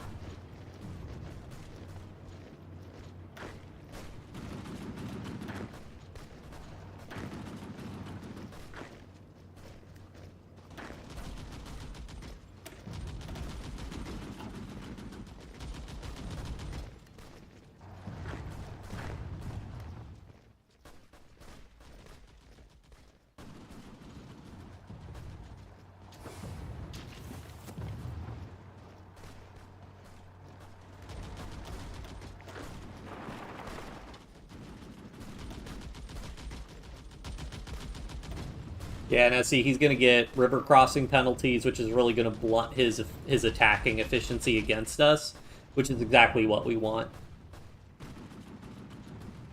Because we don't get any, you know, he's the one getting the penalty for crossing a river. We have an advantage defending the river.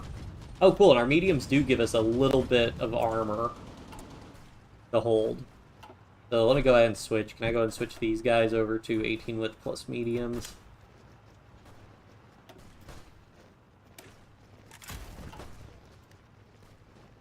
Are you not worried about Japan? I'm not too worried. It'll be another year before Japan can attack. Although, ooh, they might demand Indochina. I'm not too worried about them.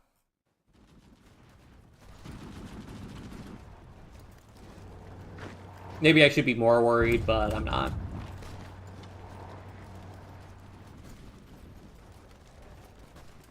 Hopefully those guys can get out and not get encircled. That would kind of suck, but we'll see.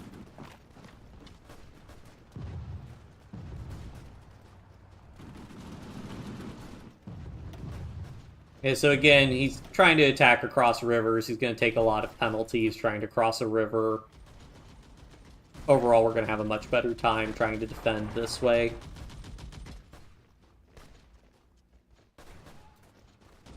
What army spirit would you recommend? So wait, hold on. Are you talking about Spirit of the Army? For this one, it's kind of whatever. Professional Officer Corps is pretty good for extra Army XP gain, although it takes a while for that to pay off. Well, if you have that plus the reduced land doctrine cost, that can pay for itself pretty quickly. Yeah, that's usually it. Yeah, no problem. Happy to help. Hope you have a good night. If I'm communist and I don't have enough manpower, there's one of a Spirit of the Army that gives you manpower. And there are some other ones you can get, but Spirit of the Army is definitely, like, the least interesting, I think, out of all the different, like, spirits you can get.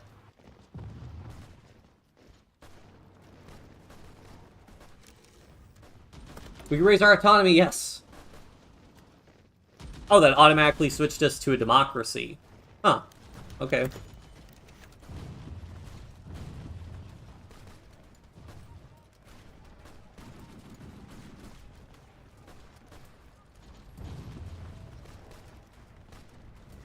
A minority government, although weak, is preferable. Joining with the communists, we can facilitate social change. Yeah, sure.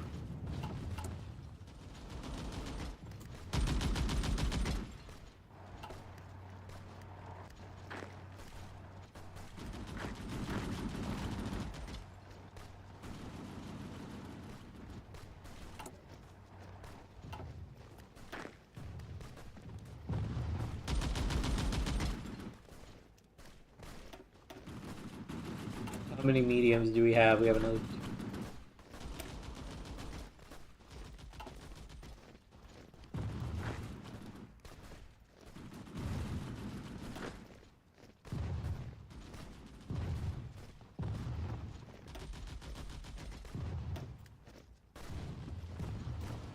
Oh geez, that's not good.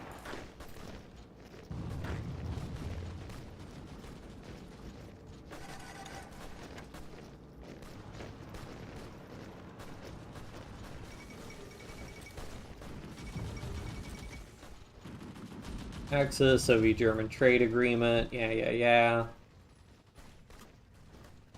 Okay, doesn't look like defending Nancy is that important. Also questionable how much we really need to defend this province as well. I mean, if there are provinces he can only attack from one direction, it's a lot more difficult for him to take those provinces.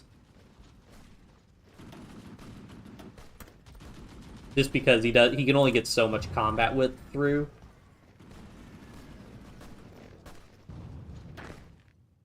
I'll drop another save and shrink our front line down some and gamble on our allies being good enough.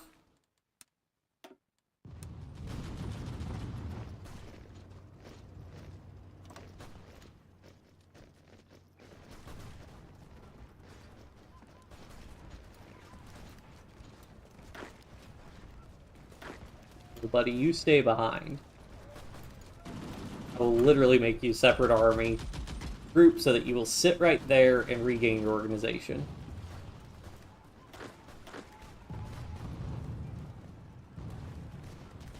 Same with you guys.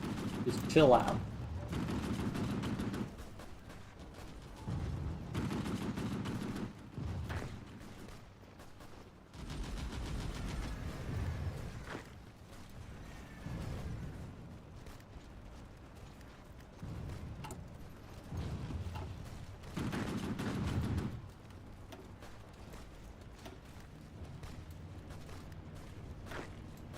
Alright, there we go. Now you guys can rejoin the fray.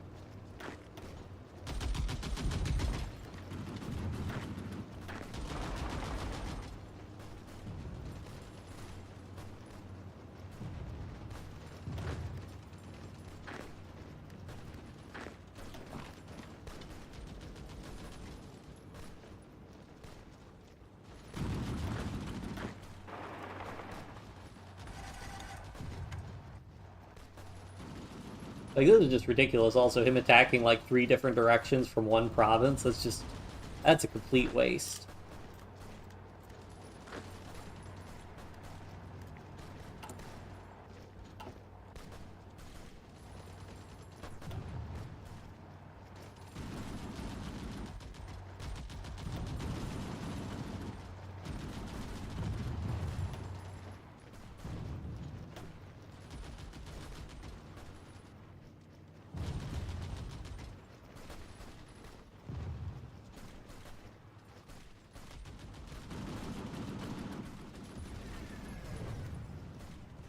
How much autonomy am I getting from war score at this rate?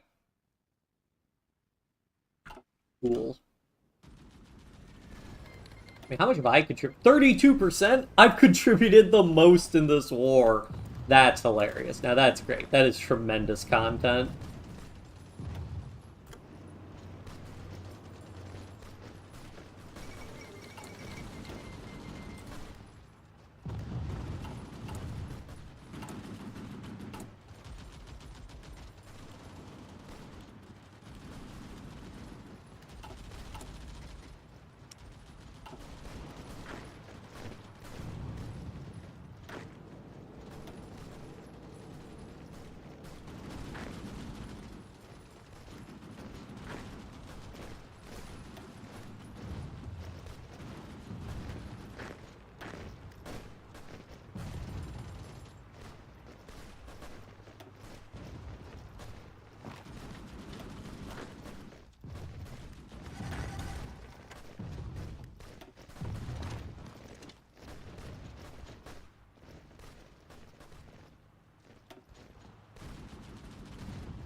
Don't we go and help out there?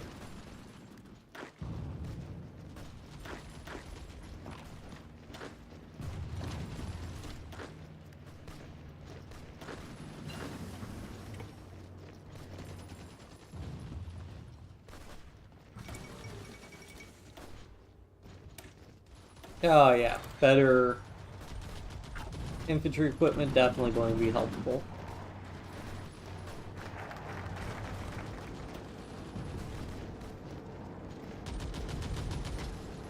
Ah, so there's Ordwin Gate. Okay.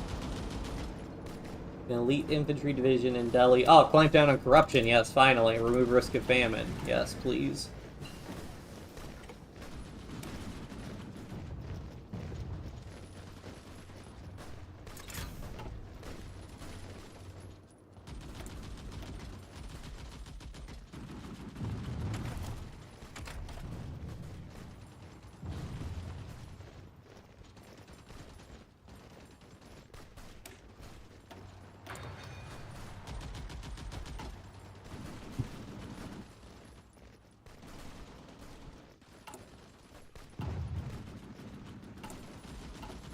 Oh, shoot. Probably want to be building more military factories.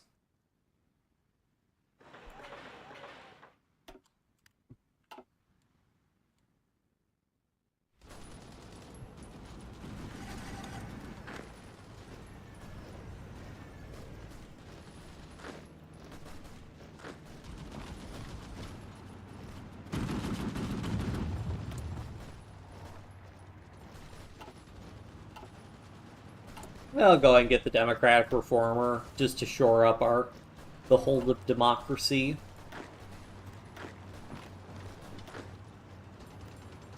Stop moving. So when divisions are moving, they get less organization. So we don't want our divisions to be moving a whole bunch. Also, I can turn down the brightness on my monitor.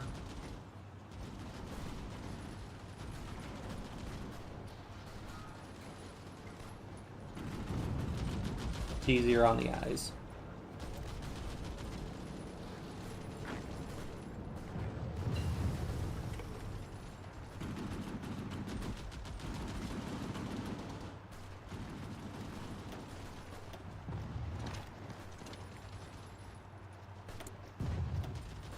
Again, if I had the ability to actually influence this a lot more, I would be building forts in these provinces that are being attacked very aggressively. But alas, I don't have a choice in doing it. Also, what's the air situation like? Not great. Oh, wow, yeah, he's also doing a lot of damage. Should have built anti-air.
Ah, yes, infantry expert, excellent.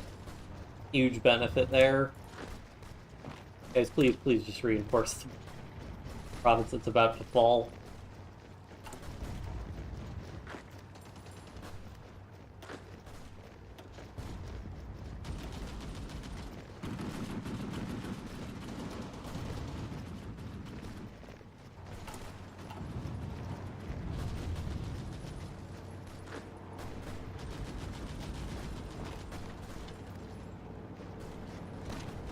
Gotta keep sending them in there.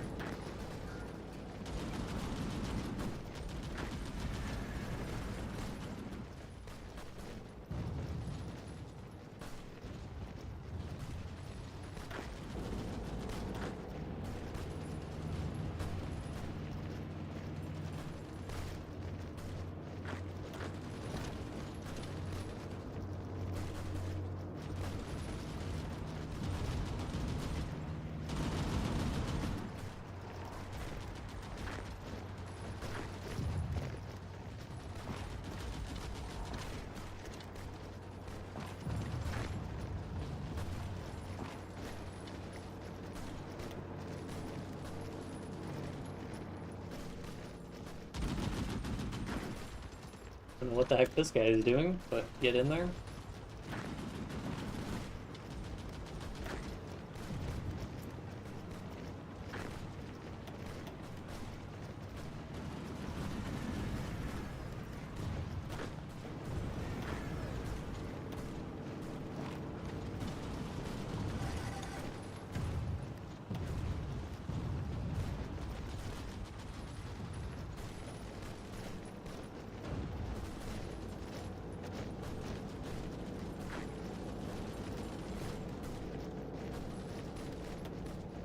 Yeah, 260k versus 570, so we're still about maintaining a 2-to-1 casualty ratio for the time being. My hope is that if I could keep switching these guys over to mediums, we can keep this up.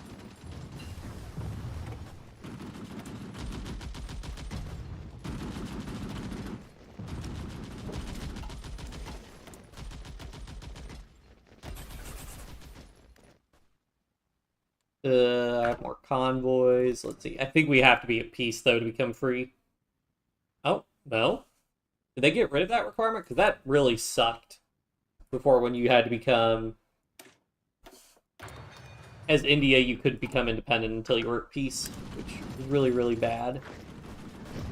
Very bad time.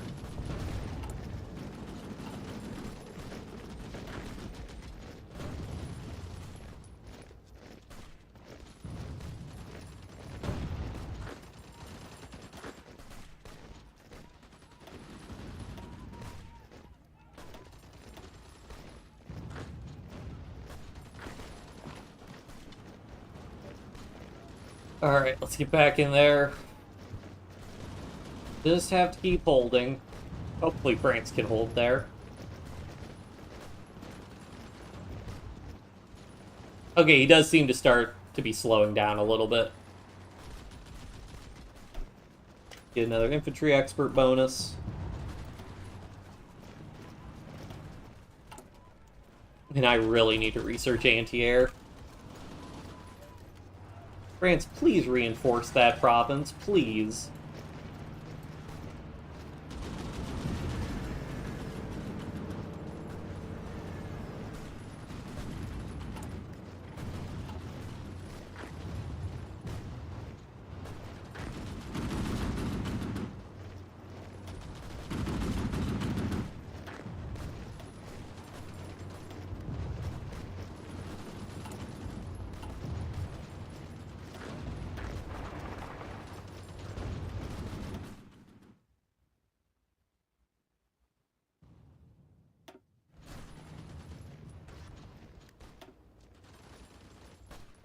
Okay, yeah, this will be really... Oh, yeah, this will be huge, getting that plus 20% organization.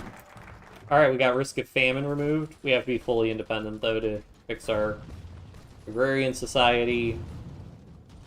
Gets event fighter funds.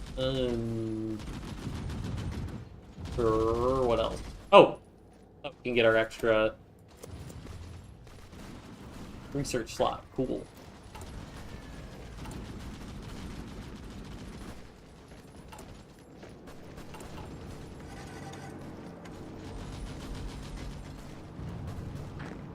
What's happening in here? Chill out, buddy. And you just sit tight.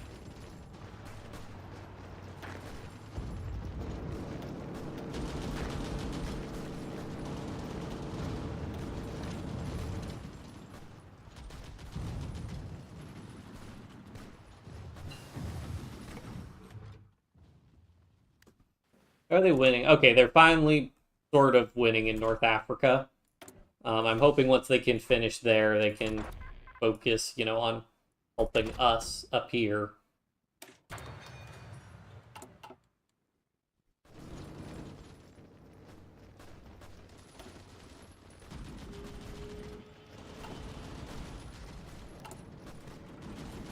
Resistance to occupation. Oh, man. All right. Fine, we'll build an intelligence agency. Indian Intelligence Service.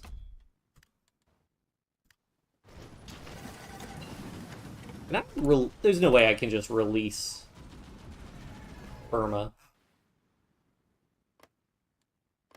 Did I go ahead and release Pakistan?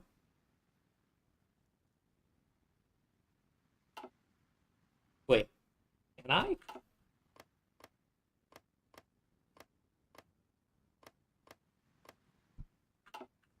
Let me see if that screws anything up, but...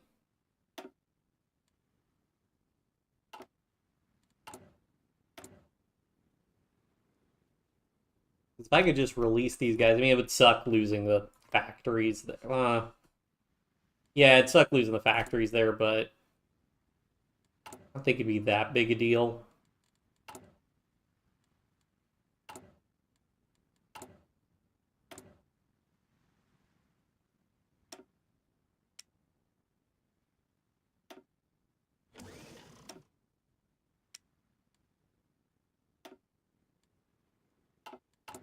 How many factories? Yeah, we only lost 5 military factories.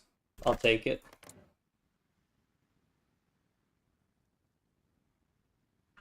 So wait, does that give me both increased autonomy and suppress subjects? Oh, that's funny.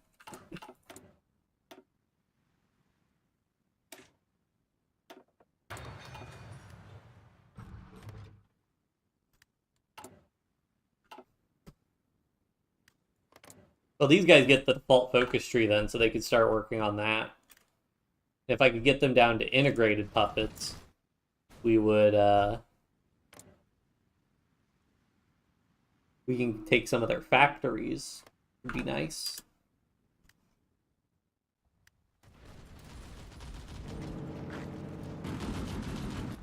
And now I don't have to waste manpower garrisoning them. Because we were losing... Okay, we haven't lost any manpower. Question mark.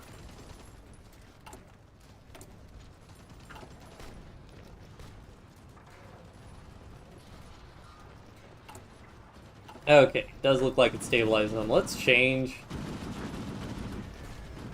And please.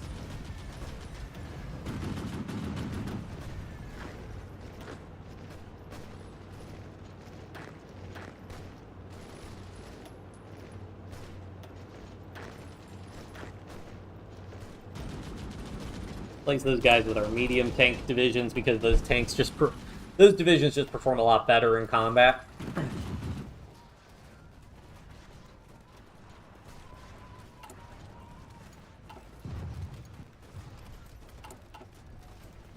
We are getting a surplus of infantry equipment, so I am wondering if we want to make these divisions bigger at all.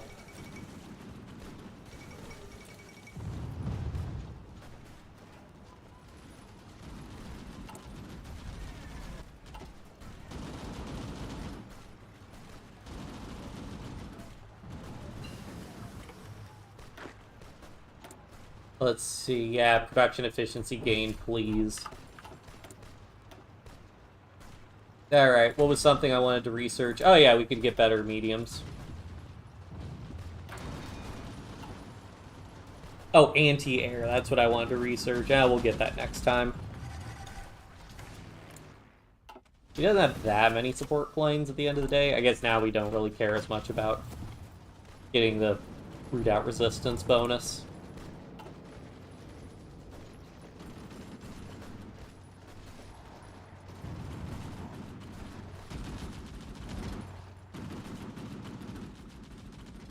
Okay, the fact that he's got low strength divisions would indicate that he's starting to have trouble replacing his divisions. What's his manpower situation like? Okay, he's still on extensive conscription, so he's still got a lot of gas to take. Oh, no. That's not good. Great. Just when I thought we were doing a lot better. Ooh, adaptable's really good as a trait. Yeah, we've got a... Well, I'll drop another save. But we're going to have to redirect troops to contain the Italians that they're starting to push through.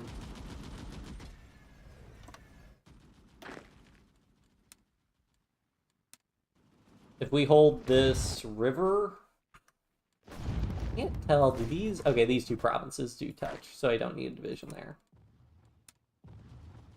But this river should be pretty easy to hold. Can redirect some divisions down there.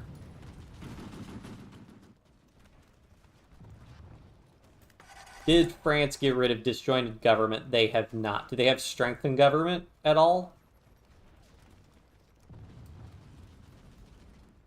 Why? They need to do buy time, strengthen government. They can literally do defensive stratagems at any point in time. Get rid of their really low surrender limit. Great. Just great.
Authorities, we need loyal men to lead the new Indian army.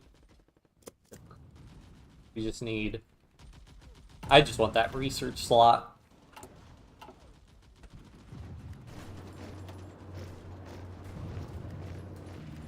They could... Okay, so that armor rating on our tanks is really putting in work, though. That's very good for us.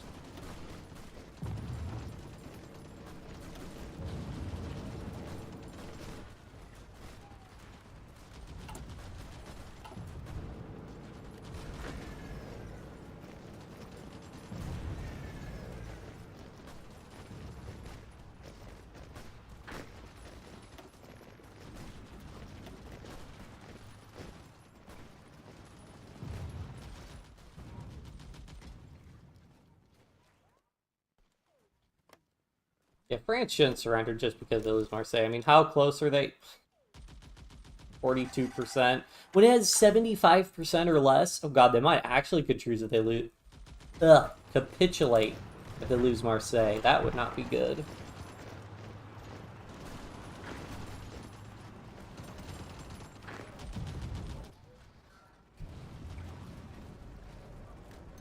Well, if that's the case, I guess we'll have our troops hold the front line, then may as well. May as well do some damage to the Italians then.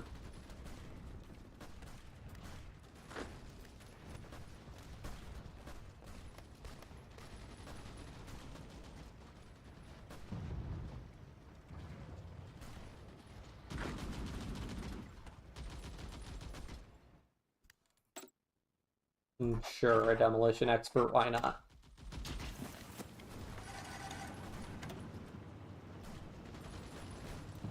Oh yeah, our medium tank's putting in work. Taking a third normal damage on top of the... Well, there's an extra 10% reduction because of hardness in there. Modern Blitzkrieg, sure.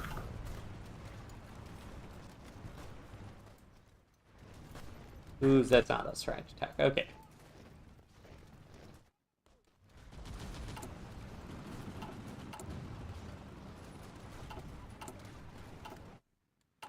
Let's get more factories built.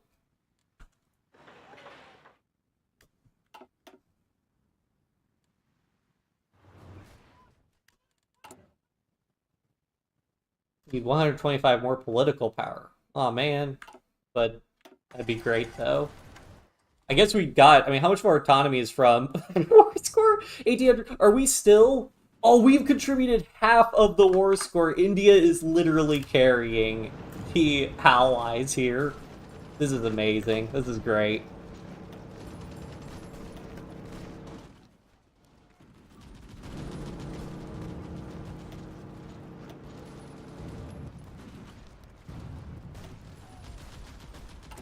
Let's see, I like to do air crew surveys for reduced air accidents chance, and I'll do air support mission efficiency, not that I think it matters too much.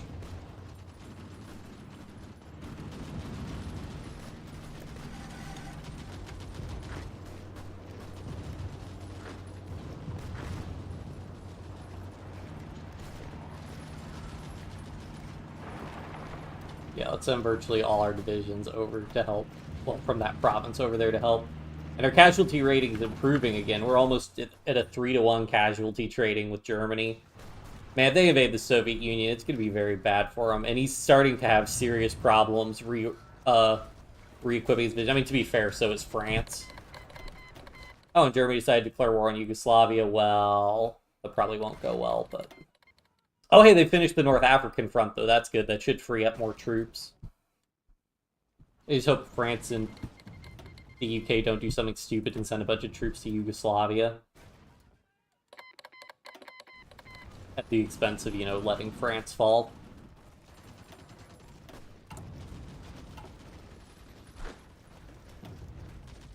Nope, don't want those guys to switch to truck divisions. Although...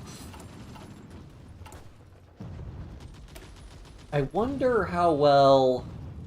we'd need a lot more army XP for that, unfortunately.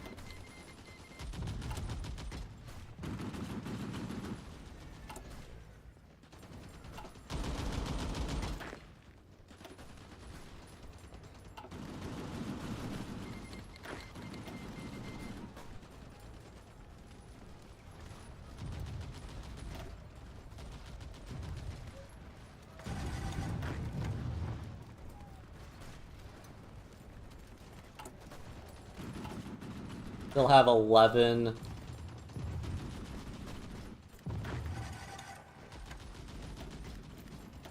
Hold there for the time being.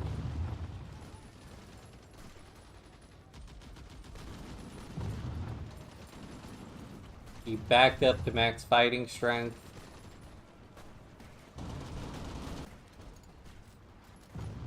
Eventually, in theory. There we go.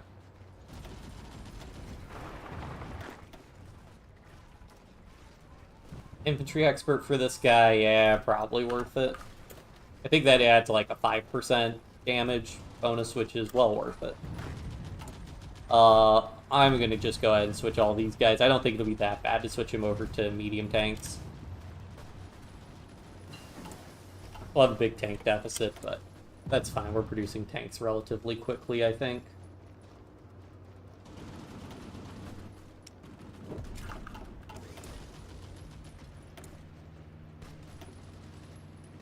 Okay, let's get anti-air finally, and we really are going to want to put anti-air in our divisions.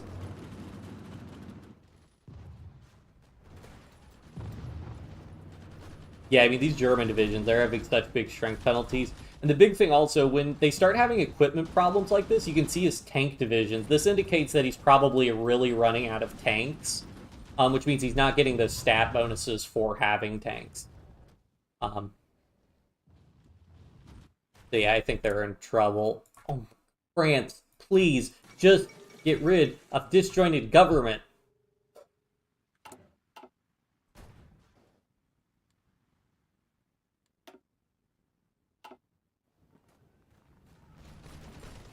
Man, this is frustrating.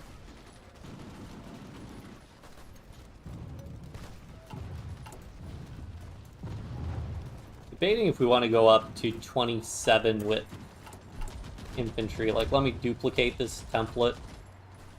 Actually, realistically, how bad would it be to go to, like, 42 with infantry divisions? We could probably afford it. We'll lose armor just because armor's diluted by the total, like, number of battalions. I mean, this division would just have so much defense. I'm gonna put, like, another medium in.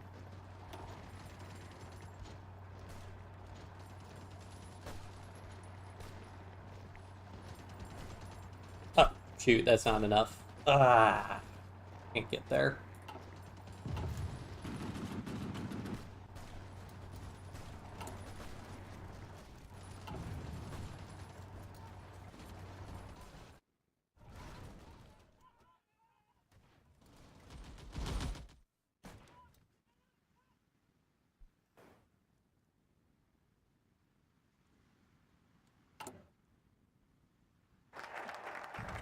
This works now that we puppeted Pakistan. What happens if we go from here?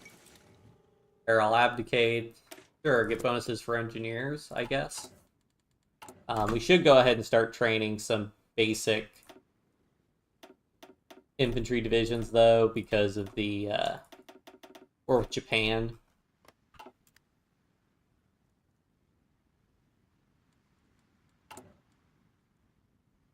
I mean, if we could become free, we could just... if we become free, we could just refuse to join the war against Japan. That would be nice. Then Japan could still justify on us, but that should be more difficult for them to do.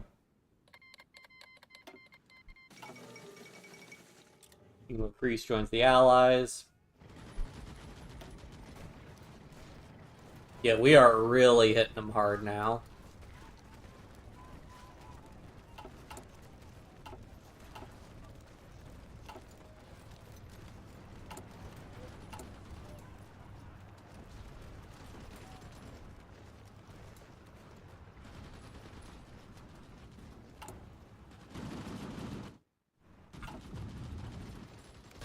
We could probably turn up the speed at this point.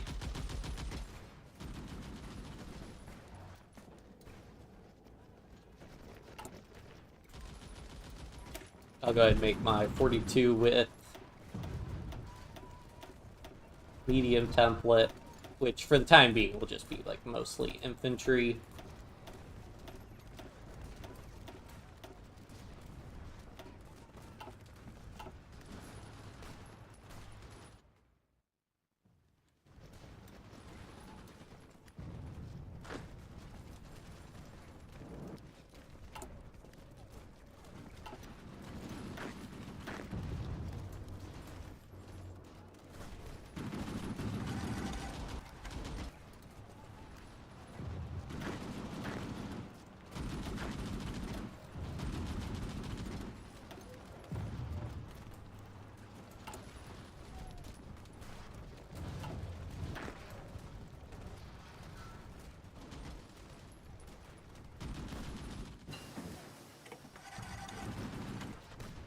Did I see a casualty report on these divisions? So template, history, casualties taken. It's just casualties taken. I don't see like damage inflicted or anything.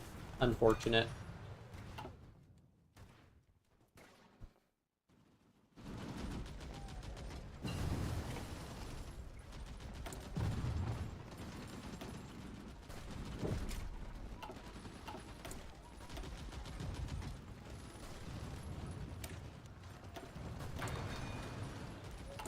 I think what we'll do is, I think I can just come in here.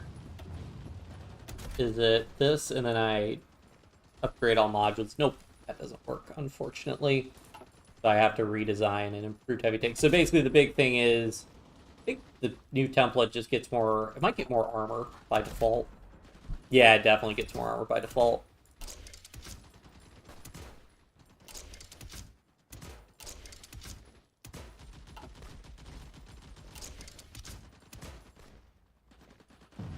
Stabilizer adds a big production cost. Yeah, I think we'll just go with machine guns. Warsoft, interesting.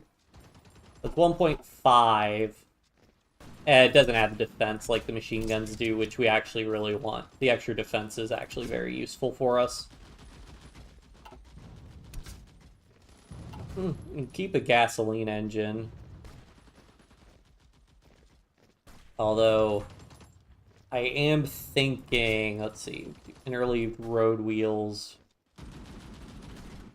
Suspension, yeah, just leave that all by default. We may as well switch to the diesel engine. And add a little bit more armor. Go up until we hit chromium. When does it add chromium? Oh god, that'd be a ton of armor and a good amount of breakthrough. 10.78. That's a pretty big production cost increase. Let's try to keep it at like 10. I think that should be good.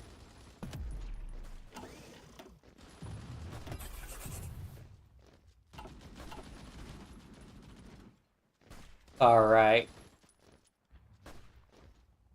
Let's go off of that.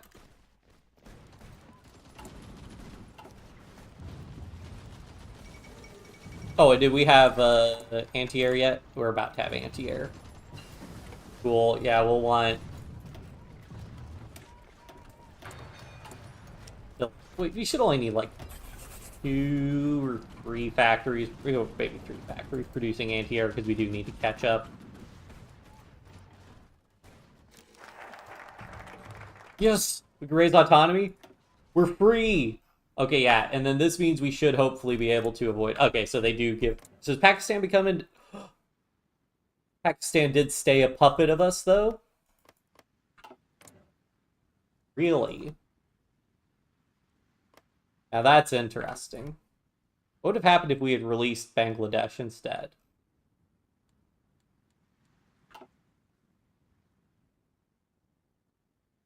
I'm very curious, actually. Could we have done that? We'll load an autosave. I'm not really too worried about losing 2 months of progress with that. All we did really was design a tank and some other stuff.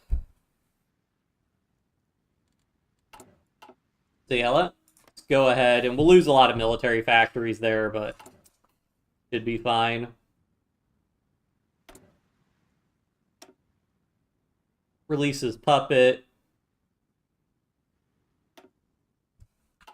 And again, the reason we want to do that is because then they get the default focus tree that they can do. Did they lose building slots? Weren't there a lot more building slots in there?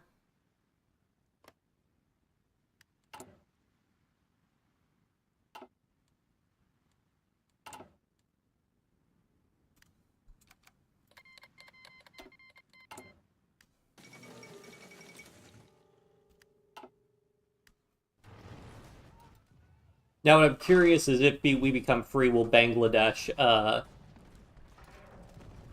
annex, or will Bangladesh be annexed by Pakistan, or will it just stay, or what happens with that? We need to save up our political power. Is this after I switched everybody to 18 with... Yep.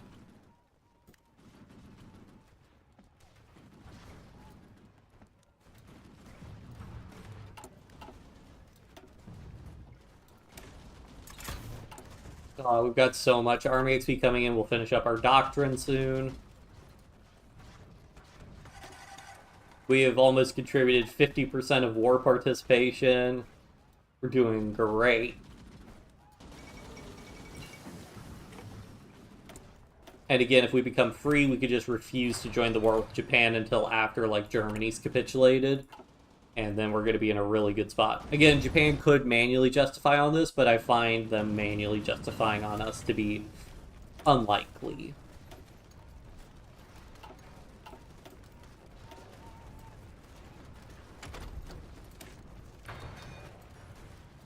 And even if they do manually justify, we'll get some warning on that. Oh wow, we have really low war support. Probably because of all the casualties we've taken. Nope, need to wait though because it's most important to become free first. Okay, now let's drop a save, and I'm very curious what happens here. So, if we promote our autonomy... Okay, so Pakistan gets northern Kashmir, we keep Kashmir, and Bangladesh stays a puppet, and it looks like Pakistan stays a puppet, and Burma also stays our puppet.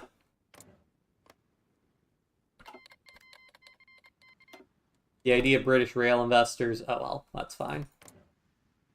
Why is Burma not highlighted in the Allies like the rest of this? Weird.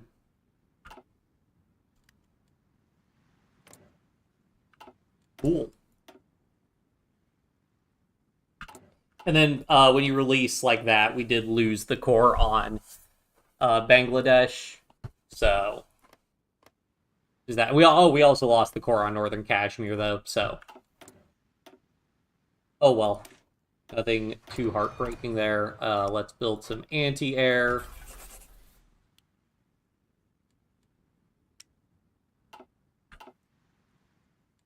And yeah, I guess we'll design our medium tank chassis now.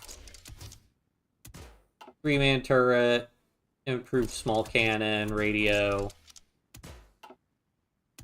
special modules, armor skirts, additional machine guns. Get diesel engine because speed doesn't really matter for us. And we can put on just a little bit more armor. And even 10 production costs.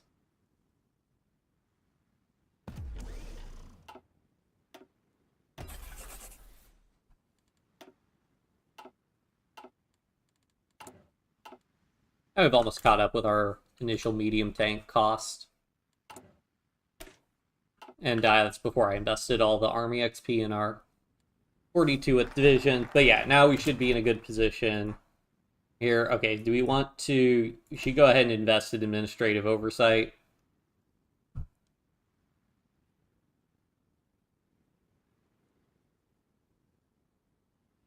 Yeah, so this is where we need to start industrializing. Add integrated rural workforce, local resources plus 15%. So extra resources is always good.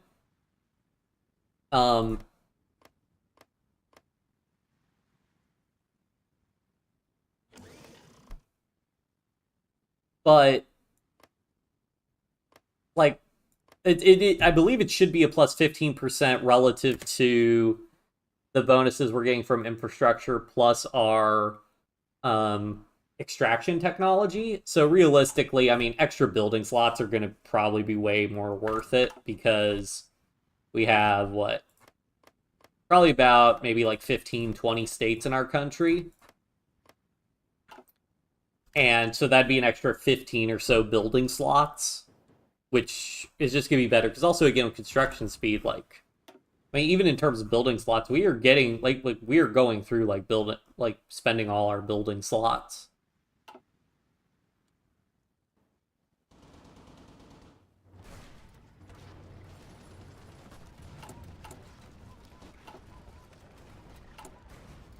Close the Burma Road? Yeah, I don't really want to do that.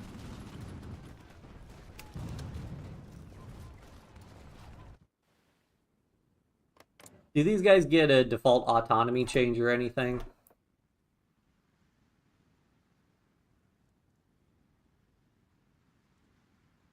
Does not look like it. And we're not importing from one another. So that should be fine. Is this a new guy added? I mean, he's got the default focus tree, but I mean, that's a unique portrait. Wait, did he get Mountaineer attack bonuses? Mountaineer attack, speed, and organization. Huh.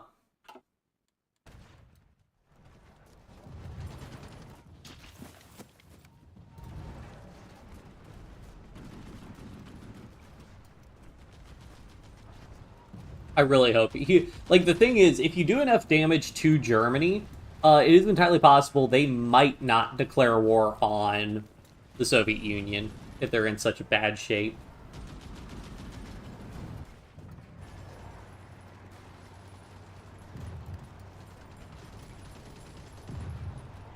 Looks like France stopped wasting its time trying to do attacks, at least, so that's good.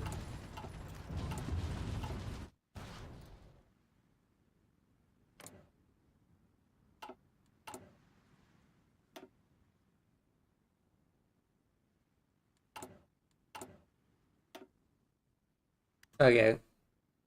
I think we do want to build some civilian factories.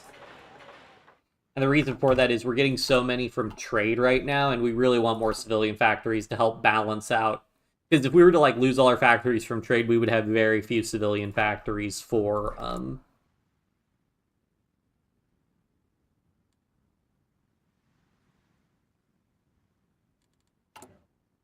very few civilian factories for actually building things or trading or anything.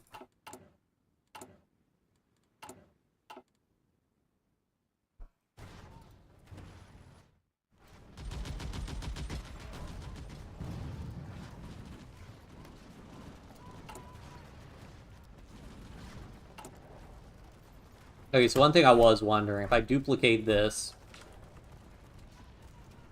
and do 18 with motorized plus mediums.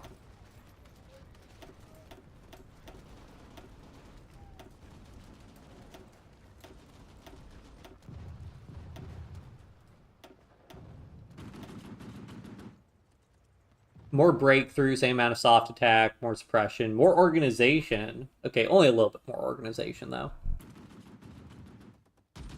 And more hardness, because trucks have a base amount of hardness. Interesting.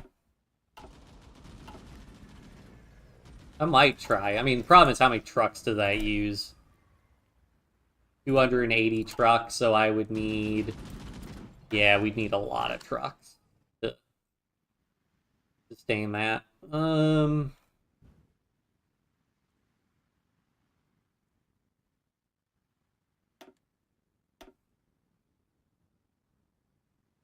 Ooh, General Max Army Size +6. That's always really nice. Prep a new Field Marshal for that, but I guess you guys... I mean, if that's the case... wait, no. 14 divisions. Yeah, that'll get me 30. And then you guys can just garrison the coastline for the time being, because I don't really have anything else for you guys to do.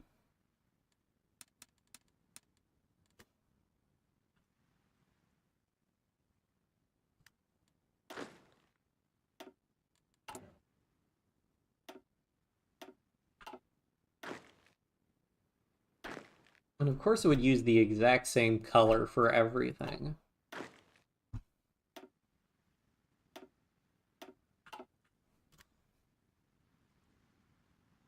Or reuse colors that we've used previously.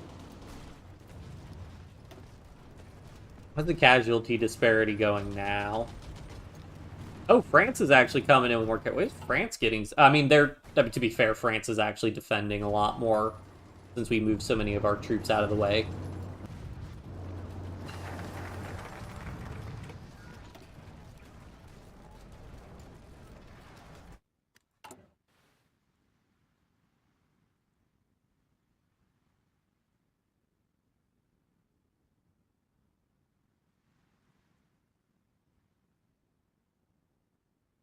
So we also have to build 5 infrastructure.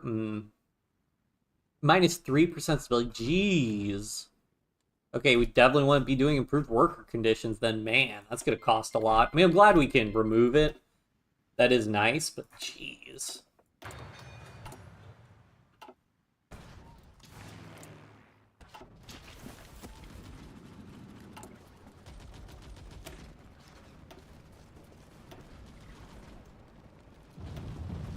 I need a ton of towed anti-air for that, but it's better to go ahead and get the anti-air. Also, we can go ahead and probably switch all of these guys just back to the regular 18 with infantry, because they're not really doing much down there.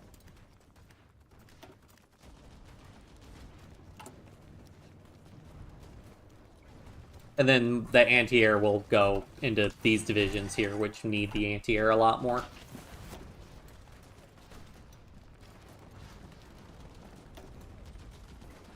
So yeah, biggest mistake.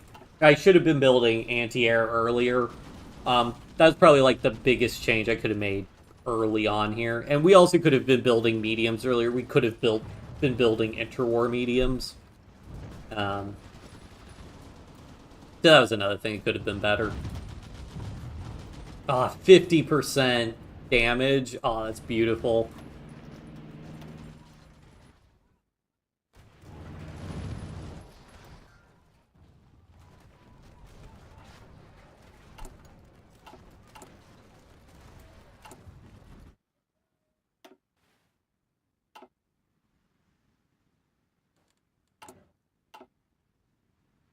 I'll be right back. I'm going to go grab a drink really quick.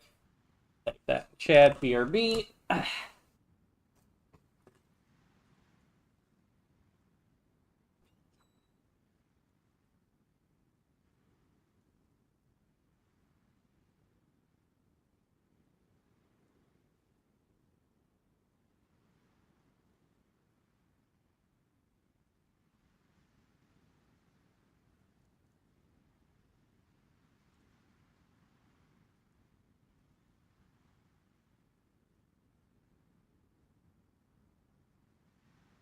crazy how warm it can get in my room with the door closed and my computer running when doing HOI.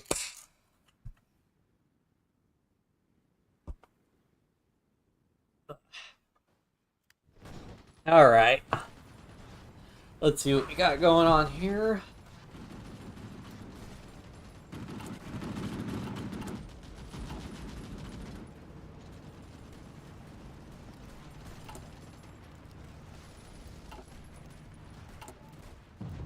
Oh, we have a good number of mediums. Okay, so I am tempted to shift our mediums. So this thing, I believe it's still considered, so if I remember right, armored divisions, they have to be more than 40% armor, yeah. Or wait, armored ratio greater than 40%.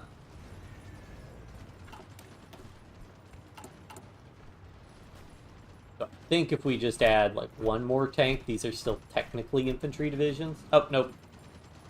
I think these are considered armored divisions at that point. Okay.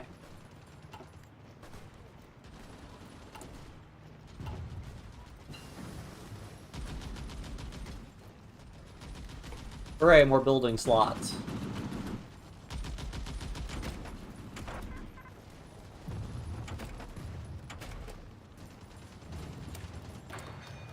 Oh yeah, we should also make flame tanks. Go ahead and do that. So for flame tanks, I was thinking, kind of the school of thought, you should just make the flame tank like super cheap, because all the flame tank really does is give you, all you really care about for the terrain bonuses. Because, yeah, like, you can come in here and double the production cost, but, so, like, 11 armor, 7 breakthrough, 1.3 soft attack, so we can come in here and try and make it, like, super expensive.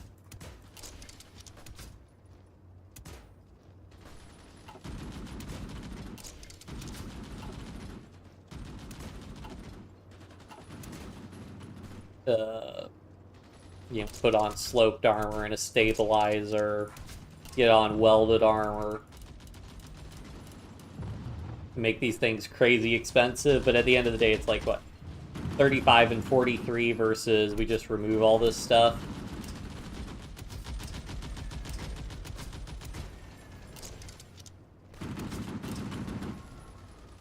It's 21 and 10.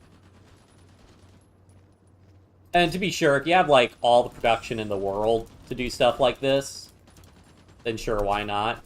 But if you don't, I will go ahead and get the engine up, just in case we want to put this in faster divisions later on. Because really slow flame tanks will impact... really slow speed on flame tanks, if you put them into a division, will slow down the division, so...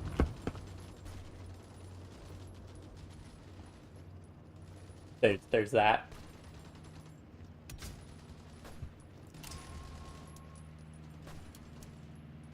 I think 12 kilometers in general is the fastest you're ever going to go, so.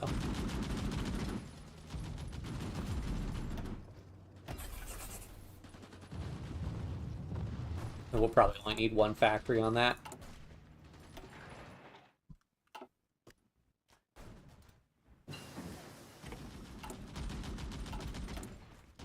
What are these guys short on? Oh, anti-air, that's right. More resource extraction. Oh, and we're also going to want to get our conscription law up now that we're free. Get more manpower.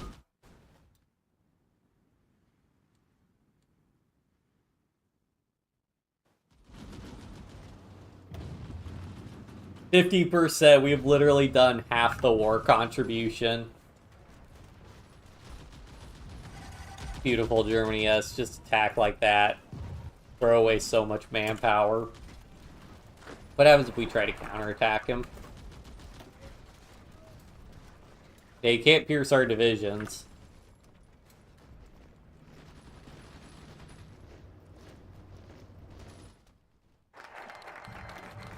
And declared war on the Philippines. Yep, they're going to be coming for us soon. Let's get our other research slot. Does this not get... Will this benefit us for, like, anything else? Hope so. Okay. So now what we can do We draw a front line now. The Allied counterattack begins now.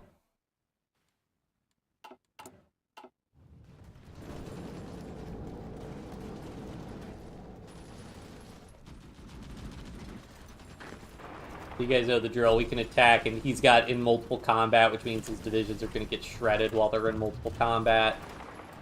We push back.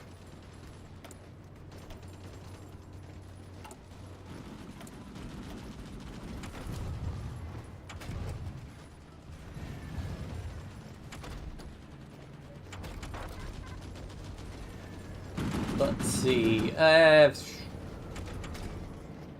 Keep buffing our anti-air for the time being.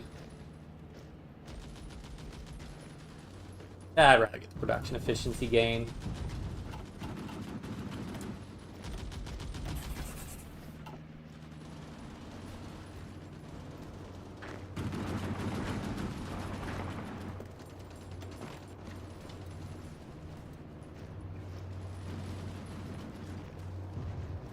Oh, we could probably actually break those guys there.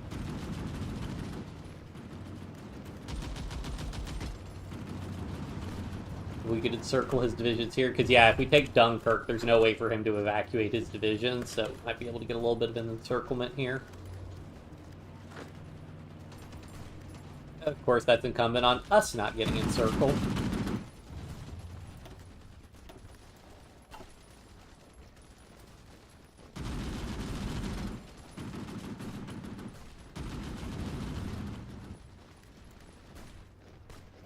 Although...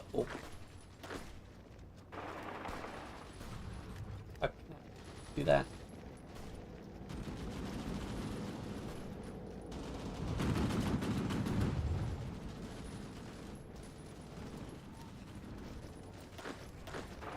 Two more divisions in there. He actually wants to attack us there. Because remember, we want to be using all our combat with. That lets us do a lot more damage to him. Like, yeah, this is complete suicide. When you have, like, two divisions attacking, and you're only using, say, 40 of the combat width, while the defenders are using 120 combat width. Forget it. That is just a terrible idea. Oh, if we could encircle these 7 divisions, this is going to be amazing. Alright, so we manually come in. I only want to select my high org divisions to participate in that attack, because we want our low org division to regenerate its org. And again, when he attacks, we stop, because we don't want the multiple combat penalty. We retaliate, stop his attack, and then we go in and help out. Redirect the division to go help out there. Stop again, because he wants to attack us, and it will stop our attack now, because he's attacking us there.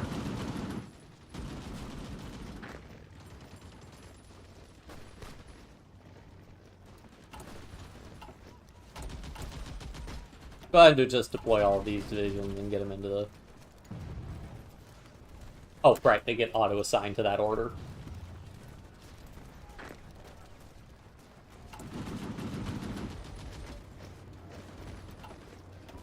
Alright, well, we can at least finish this off.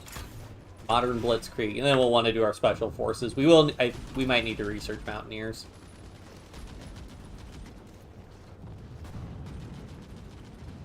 Oh, we probably want to also be doing anti-fascist and anti-communist raids. This lowers your stability initially, but you end up net gaining stability. Like, you spend like 10 stability, but you end up getting 14 stability by the end of it, so it is worth it. Although we did drop below 50%, so if we get like draft dodging, I'll be like, oops, I made a mistake, guys.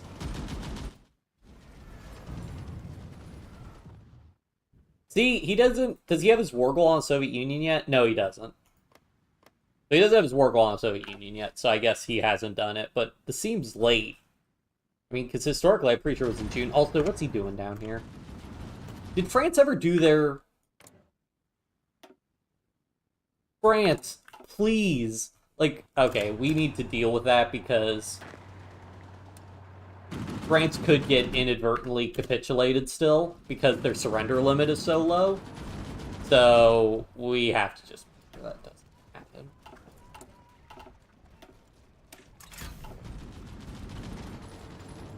This is why when you do things that are reliant on allies, guys, this is why you play co-op, because then you could be like, you could tell the French player, do defensive stratagems, so that we don't have to worry about them capitulating.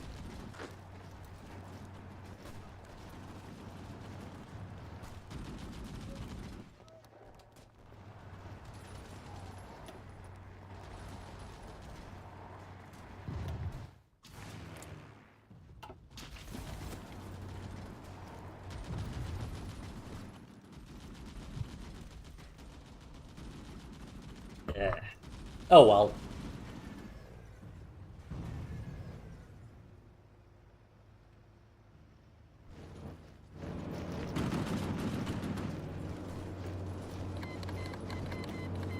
Oh, there's the war on the Soviet Union, okay.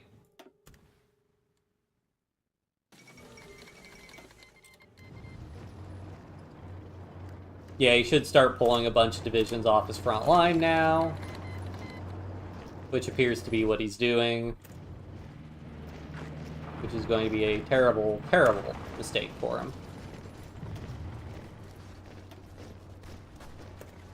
Okay, we want to stop and let more of those divisions get out of there.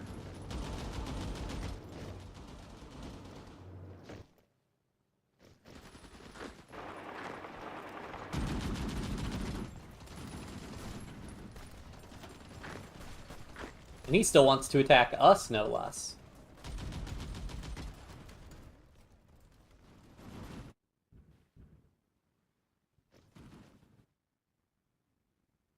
I'll be very curious on how far he can push into the Soviet Union if he's still got so many troops locked up on this border. And with all the casualties, I mean, he's already taken, 4.5 million casualties beforehand. Speaking of which, okay, we're about a 3-to-1, 4-to-1 casualty ratio with Germany.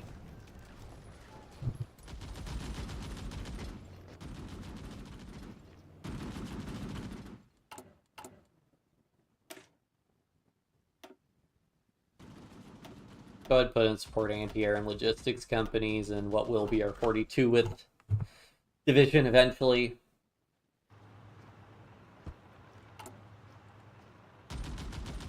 We finally have positive infantry equipment.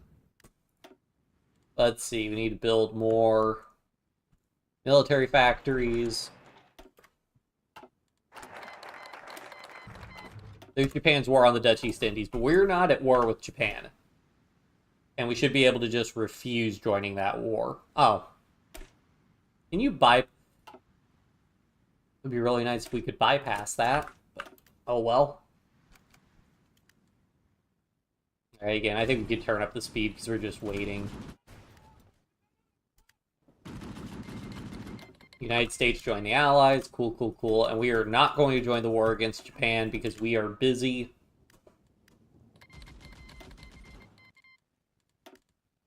And also, none of our puppets will join. Because there are puppets, they won't join the war unless we join the war. Now Burma's getting highlighted as being part of the Allies. And Siam also isn't in the co-prosperity sphere. Remember in our British Malaya game, Siam didn't join the co-prosperity sphere, so they might just not join. Possibly. This is crazy, him doing these attacks also. He's taking so much damage doing that.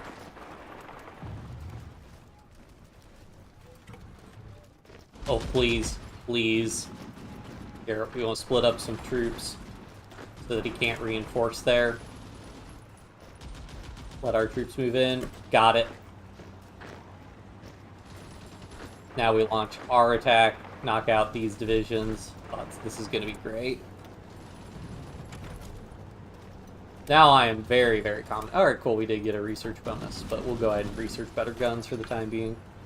Let's see what kind of casualties. 4.62.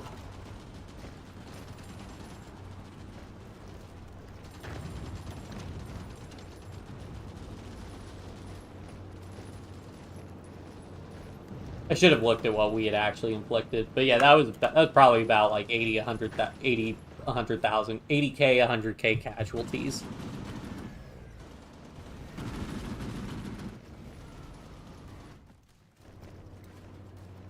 Let's see. Ooh, we might be able to do something. If we extend out to Metz, we might be able, if we can knock out that province and that province, this would be another, like, almost 20 divisions encircled. Be tough, but we can try. We will have to attack across a river, unfortunately.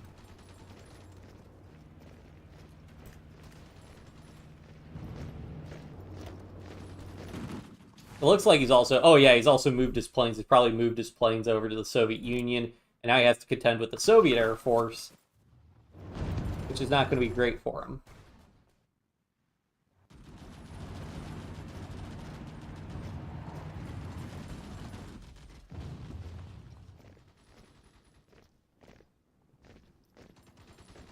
If we get across here, because it should be relatively easy to take that province out. We could also maybe liberate Luxembourg. Luxembourg should have a lot of factories. Alright, yeah, we'll send a guy out. We'll send these 2 divisions, keep those divisions locked up. Those 2 divisions, keep those guys locked up. This 1 division, try and attack, keep those guys... No! I need one of you to go there. Yes!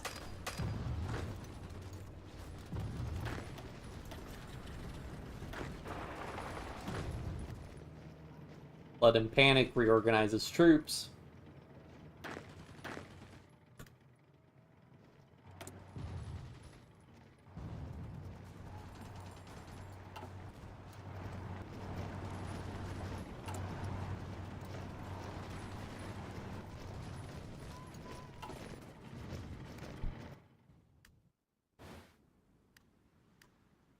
Yeah, honestly, Japan not doing too great against China, I feel. But I don't know. Germany, very slow. I mean, they did declare war on the Soviet Union later than they did historically, so I think it is a little difficult to draw conclusions of how well or how poorly they're doing. I'm hoping he'll attack again. And then we use that attack as our opportunity to really ruin his day. Remember, you can manually motorize supply hubs, and that can, even your allies' supply hubs, and that can improve your supply situation.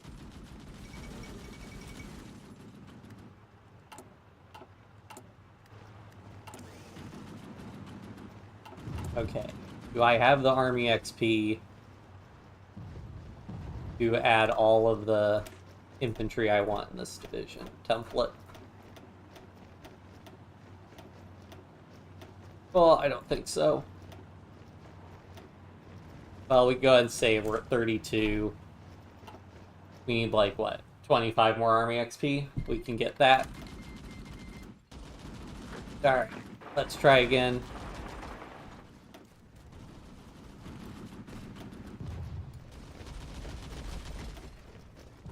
The big thing is once we break 1 division, the rest of this division should fall pretty quickly. We keep refusing the call to arms with Japan because who cares? Yes! So that's like 9, 15 divisions we got encircled here. Let's go!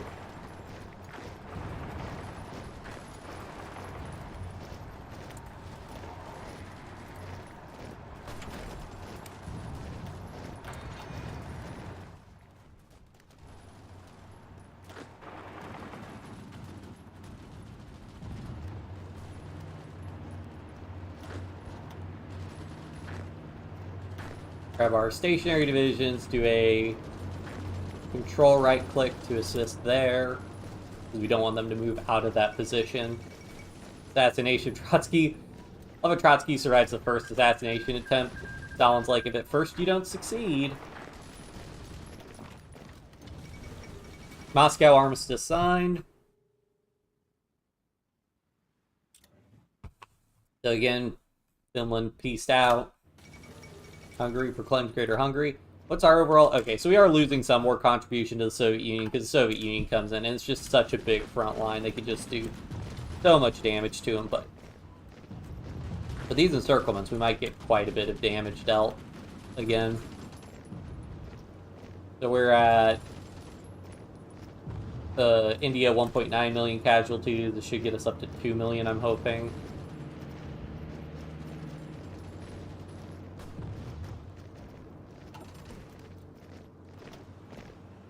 Ah, not quite.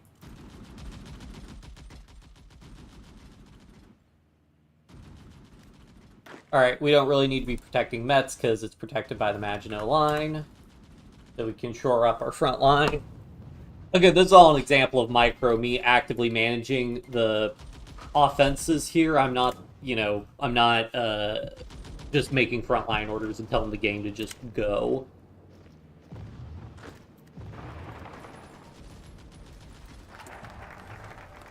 Do we have any medium flame tanks yet? I don't know, I have 10. Alright.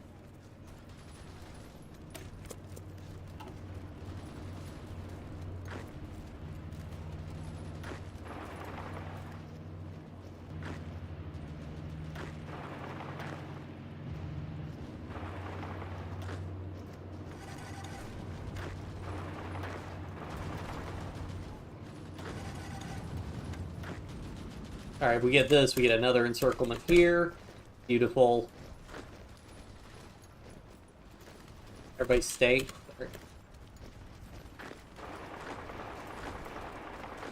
You guys could stop doing that. And now because we took the port, he could have tried to evacuate via the port, but he can't now because we took the port. So this is another 4, 7, yeah, about 12 divisions it looks like. Thereabouts. Once again, we're at 1.9 million. This should get us up to 2 million, I'm hoping. Assuming we get credit for these encirclements. Sometimes the AI will come in and take credit for the encirclements, but, you know.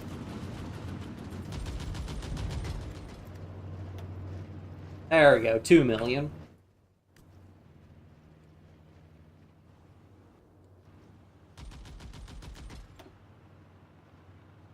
How many divisions? The UK has like 300 divisions. The Allies alone have like almost 3.5 times his division count at the upper end.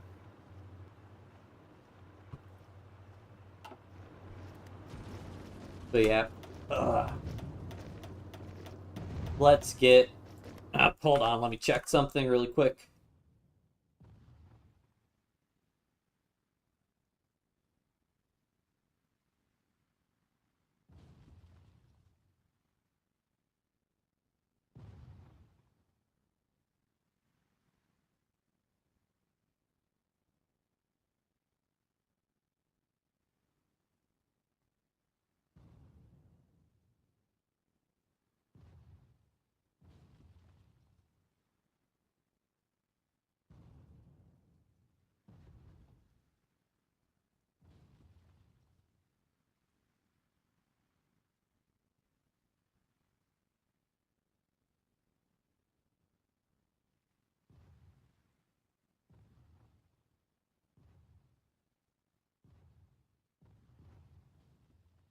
Alright.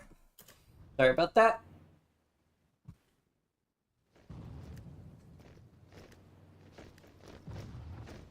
Alright, so he's got a naval base at... he's also got a naval base at Ghent, so if we want to get it encircled, we'll need to take Ghent also. We might just try pushing him out. We could just liberate Belgium. I'm wondering what the move is here exactly. Greece is still holding, so that's good. Yeah, we could just wait until we get... we could probably just methodically do, when I could bring in that many divisions, we can get through pretty quickly.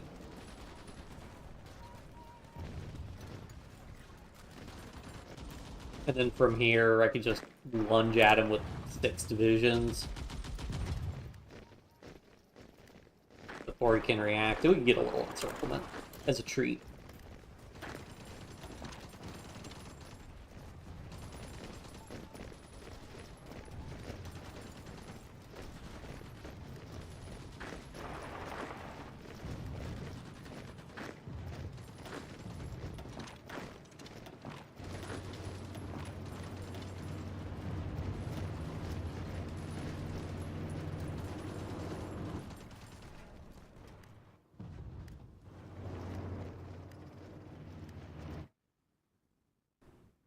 Yeah, it looks like he's primarily relying on Romania to push right now. Yeah, not making too much in the way of gains.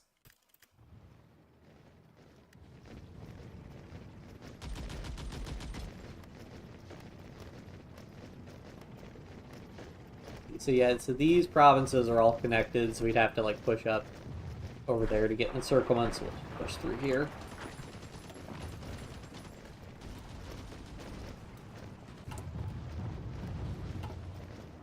Okay, we should have enough now to make my 42 width template. I think I'll put some extra mediums in here. We do actually 3 mediums. Still considered an infantry template. Cool. Alright, how bad would it be to switch all these guys to that template? 24k, a lot of mediums needed.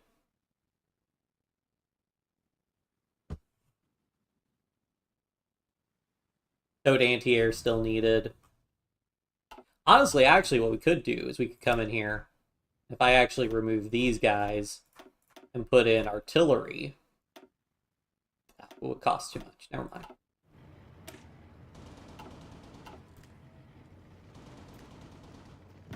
Yeah, I say let's go ahead and make the change.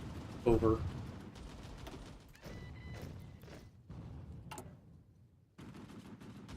We'll catch up eventually. Speaking of catching up, it would help if we had more factories.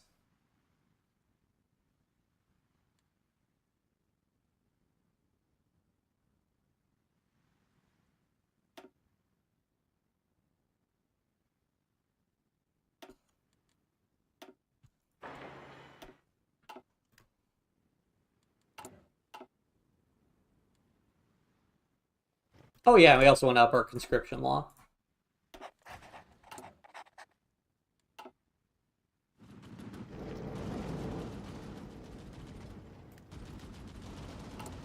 Now, we basically don't want to push until we have somewhat rectified these equipment deficits. And people keep asking us to help in the war against Japan, but we don't think we will.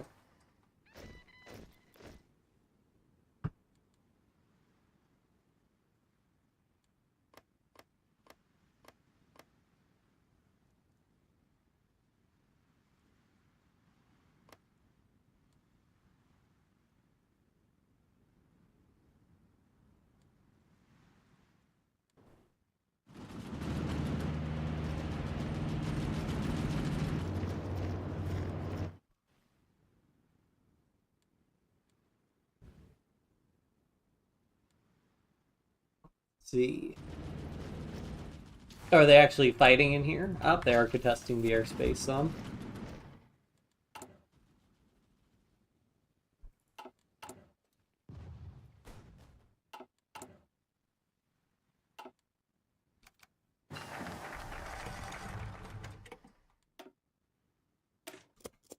Oh wait, what does that do? Hold on. Revive the screw guns? Artillery, mountain movement. Okay, I'm not really sure that does anything because infantry aren't going to move faster in mountains. Oh, extra hardness? Sure.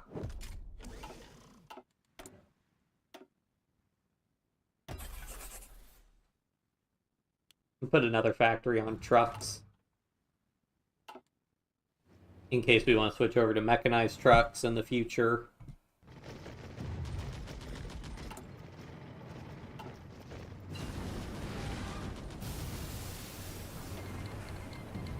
Fine. It is really annoying that you just constantly get those requests, though.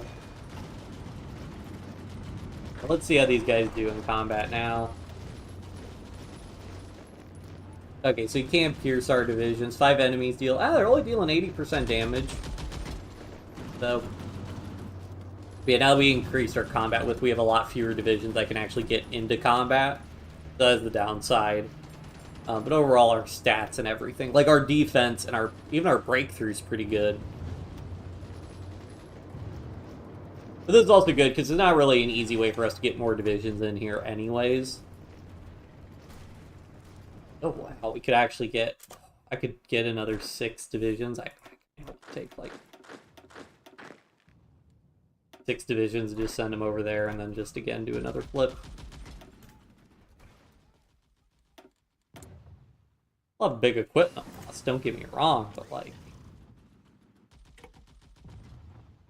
we're getting even more piercing is worth it. I mean, how much piercing does our... So 10, so that'd be another 2.5 piercing.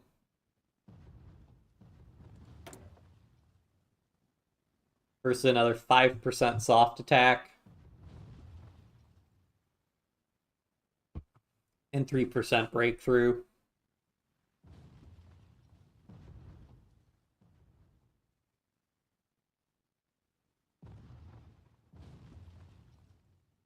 We can just do this one instead.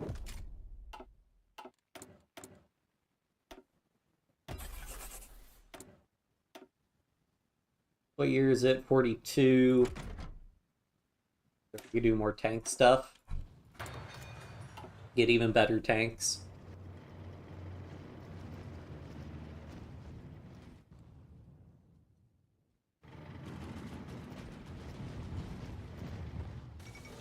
Communist China claims Indochina. Yeah, we'll see about that.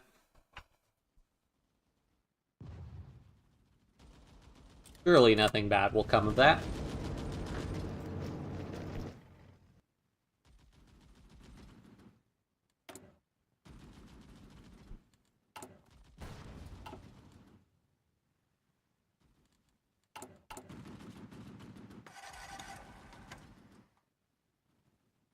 Oh, let's go ahead and do these raids again.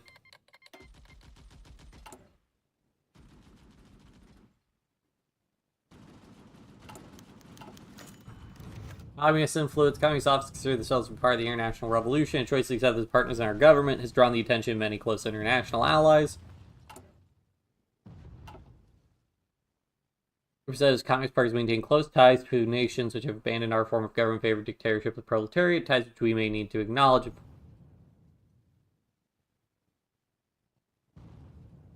Sure, we'll brace common causes. I mean, we could just do more raids against them in the future, so... Not really that big a deal.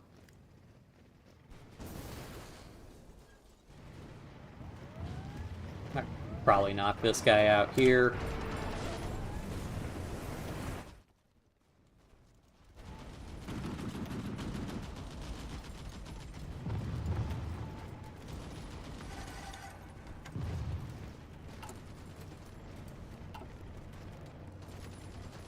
And we can run up to speed 5.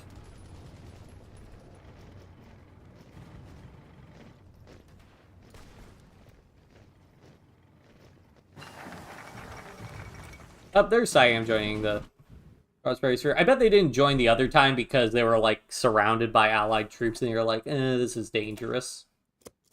I wish we could bypass that considering we maxed out our land doctrine. Although I wonder... Oh right, we have to research Mountaineers. So we can do the Mountaineer Special Forces. If nothing else, we'd like to get Rangers. Because Rangers give some nice terrain bonuses.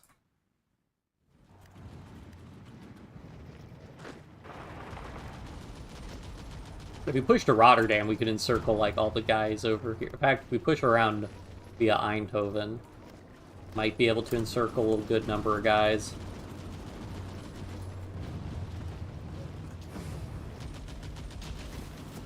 Wait, why'd we... so this is the downside, like, if the guys who are initially in the combat, like, their org can get reduced low enough, and then you're... This is the downside of using large divisions, because, like, you might only be attacking with 1 or 2 divisions at a given time, and if it breaks, it'll end the combat. Which kind of sucks.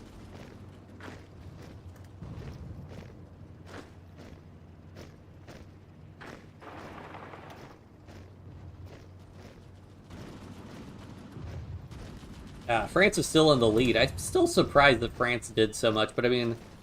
Like, yeah, France only lost 660k, but managed to inflict 2.6 million in casualties. Like, I am impressed with that. I mean, granted, we were shoring up their defensive line, but still. Impressive nonetheless. Yeah, see, there's another example. We had 2 divisions break, and then they stopped their attack. So that's the downside of using really big divisions.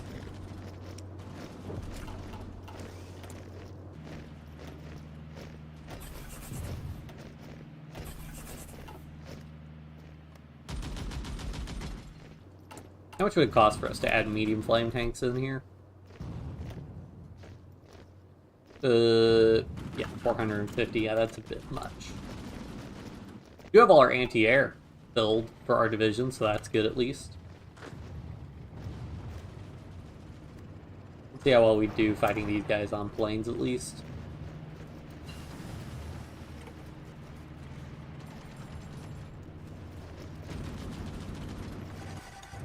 Nice.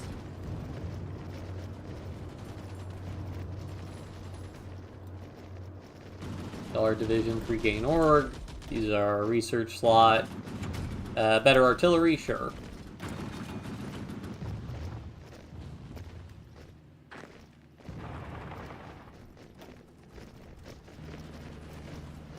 Yep, so we just melt one of his divisions, then we melt the next one, and then the next one. But then he managed to reinforce that time. So yeah, so now here's where we could see that live. If this division breaks and we don't get enough... Okay, cool, we managed to take it. Yes, another research slot. Can we get a 5th research slot? Research collaboration. Okay, so we'll want to rush research collab... Oh, we only need to do institute and then research collaboration. Cool, so we can get 5 research slots. Very nice.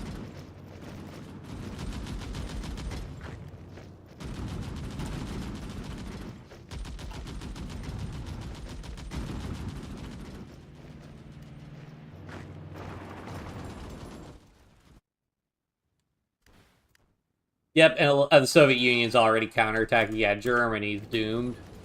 Might have this done. Probably not by the end of 42, but definitely by, like, summer 43, we could probably have this done.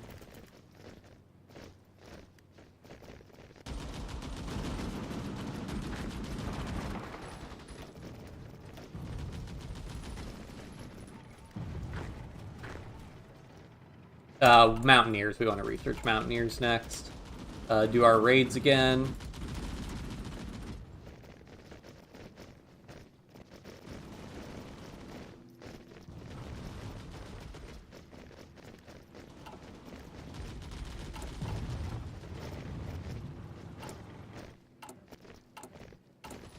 How many flame tanks do we have? 200. I'll go ahead and add them. Let's see, what's our forest situation? Minus 4 point. That makes it plus 5.8%. Nice.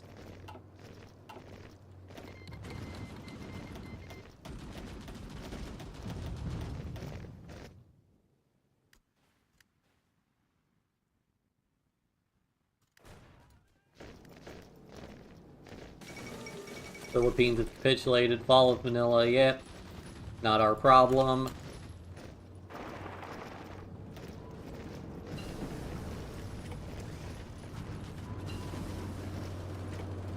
This is the problem. So then if we take that one division out, yeah, just ends the combat.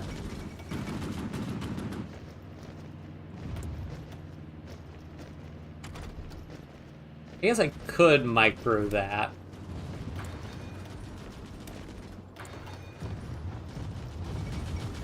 Hungary rejects. Germany rejects Hungarian demands. Yep. Not too surprising there. I guess we'll go for the breakthrough. We're more offensive at this point.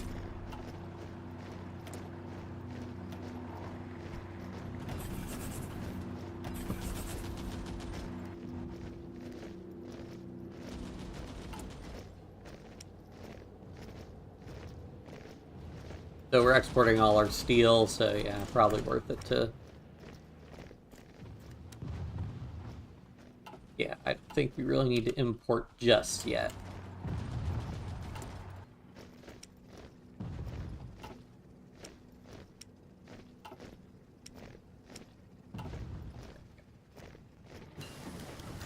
Ah, there we go. Muni's in the armies. Well, that's from our low war support. Hold a patriotic speech.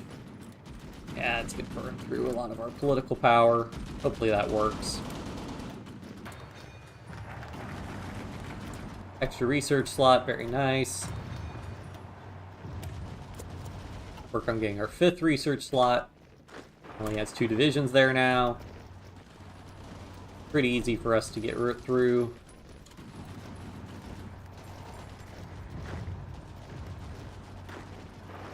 thing we can do is also, if we're just really aggressive, we basically just want to expand his front line as much as possible right now. Because he's going to have trouble keeping divisions to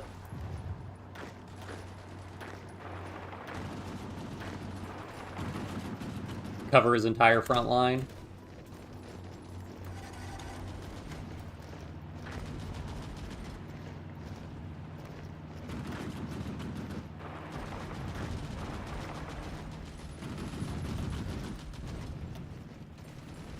Yeah, we have too low supply now.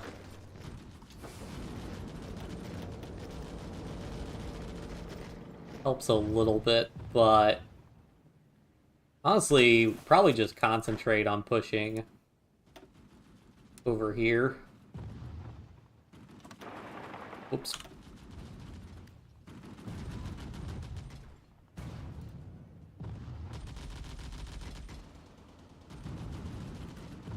Alright, let's see what kind of offensive push the AI can come up with over here.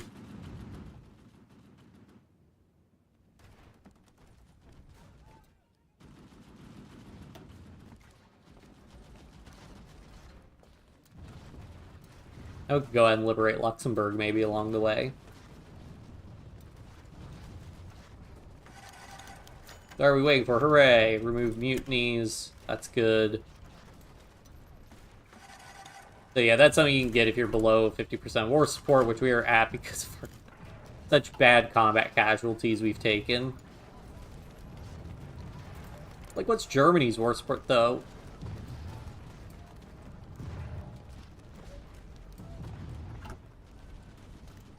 But I guess their base war support is much, much higher than ours, so... fair enough.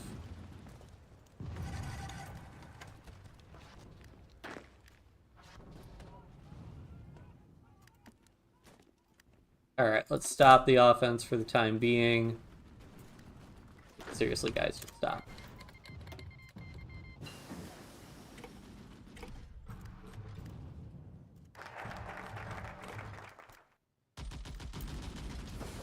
Alright, we got a supply hub there now. Reconsolidate over here.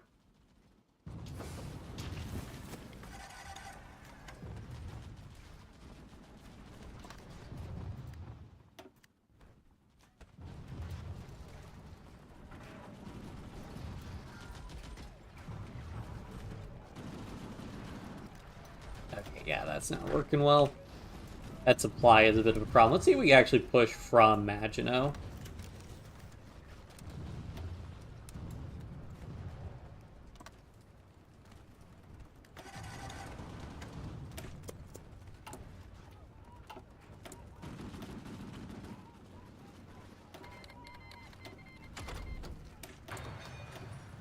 Go ahead and get more fuel gain, because it looks like we are starting to burn through fuel some. Yeah, those offensives are costly. Ooh, extra production efficiency cap. Nice.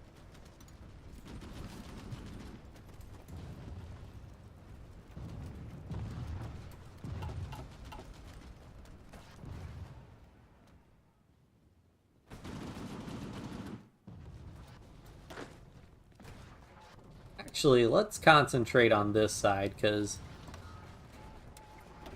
he doesn't have a river crossing along this side.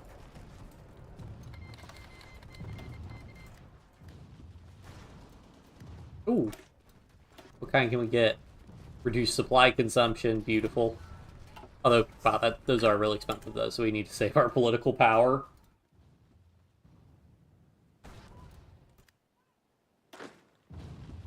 Alright, let's try pushing from there. Why would you try and push in that direction?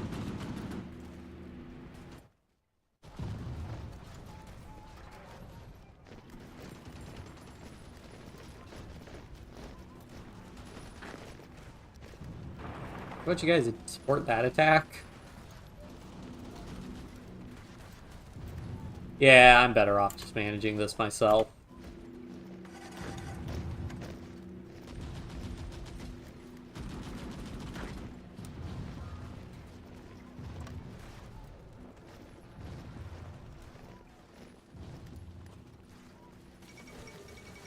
Fall of Rome. Oh, nice.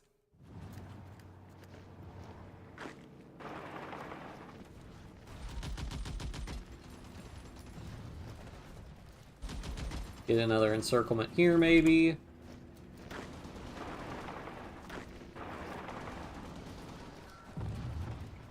Be another, like, 10 divisions if we can pull this off. Alright, let's go ahead and manually take one of those divisions out so that we can reinforce with a higher strength division when we get the chance. Again, we want to take a low strength division out.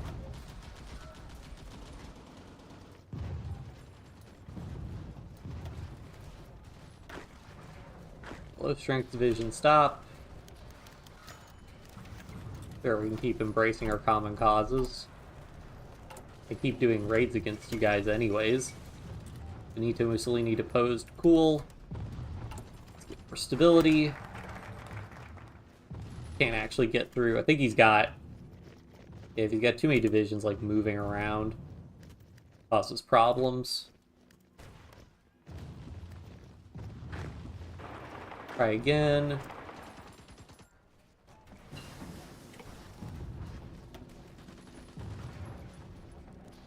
Lions of the Great War. Oh man, some war support? That'd be great.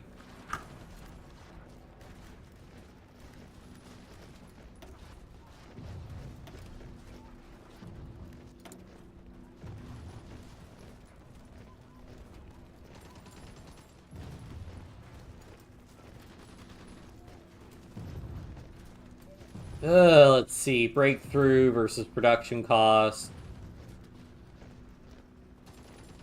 Sure. At a certain point, especially late game, quality does matter more than quantity. Oh, we could get atomic research and get the extra research speed.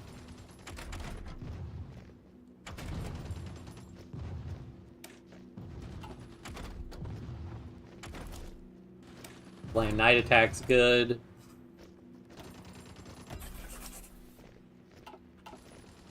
And I guess we'll design our advanced medium. We have the army XP for it. Whoops.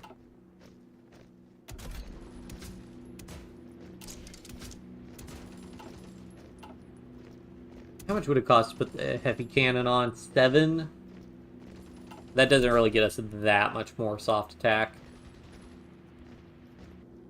Oh, I think we'll actually switch to the autocannon for this, because it's a little bit cheaper, and it gives us more soft attack, which is most of what we need.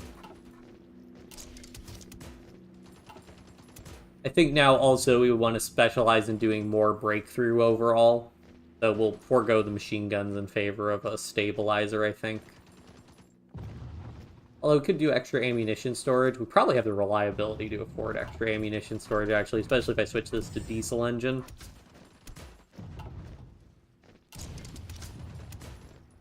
Because this doesn't actually cost anything. Other than reliability.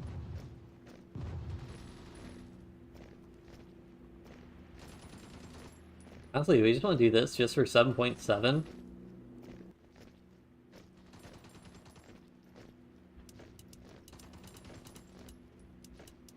Big upgrade to the engine. Yeah, no, I'll pass on that. Because we don't need diesel engine, though. We can go gasoline engine. 99% reliability is good enough.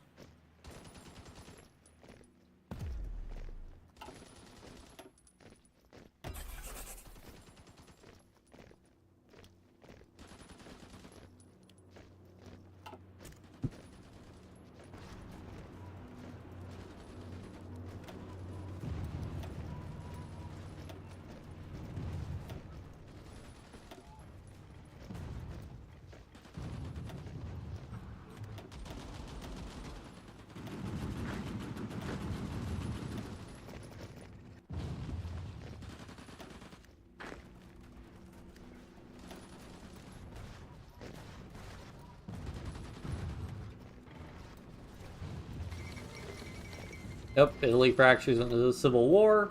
To be expected.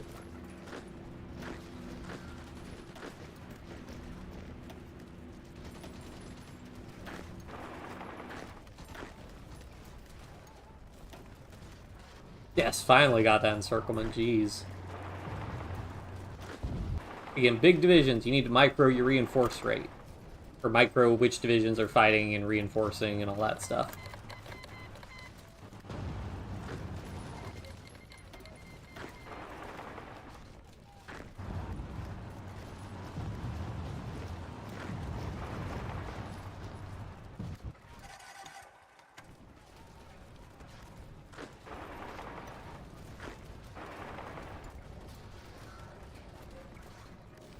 Hooray. Alright, so we basically mostly got him. It's the river now. Let's see, what can we do here?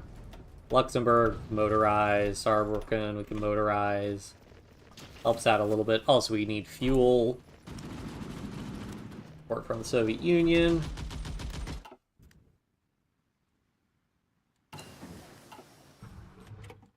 We're still doing pretty well. Let's see. Can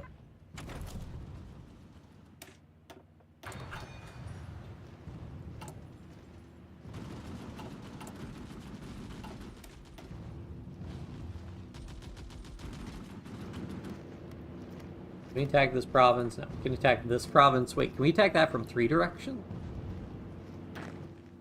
Alright, if we can attack from 3 directions, we might be able to actually get across there.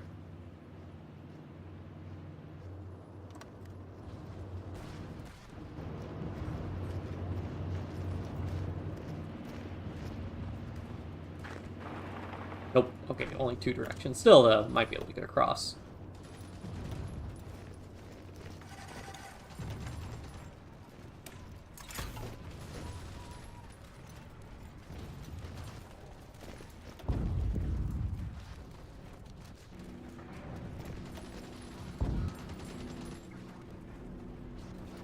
Yes. Great. So now what we do, we want to grab a couple of those guys, have them push across, grab those guys, lock them up.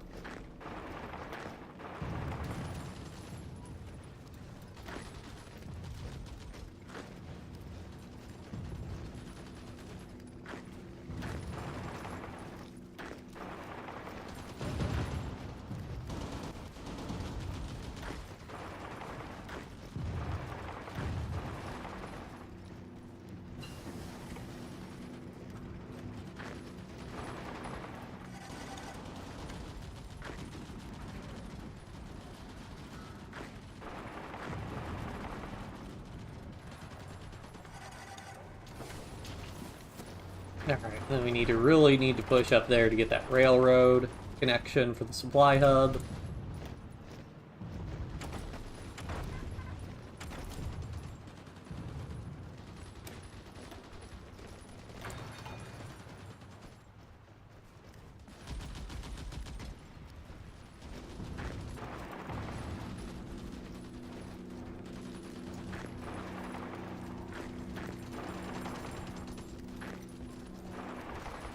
And we keep everybody locked up there.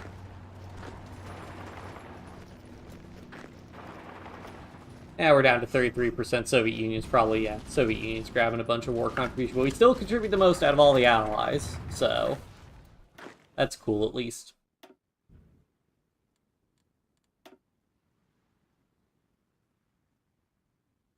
I may as well just do the rest of these focuses. Probably might be slightly more optimal for us to try and get, Oh,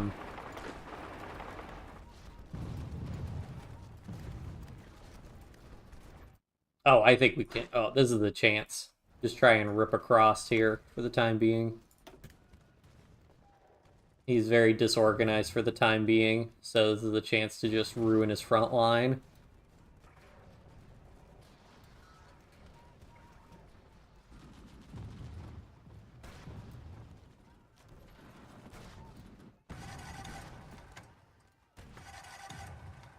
Oh, yeah.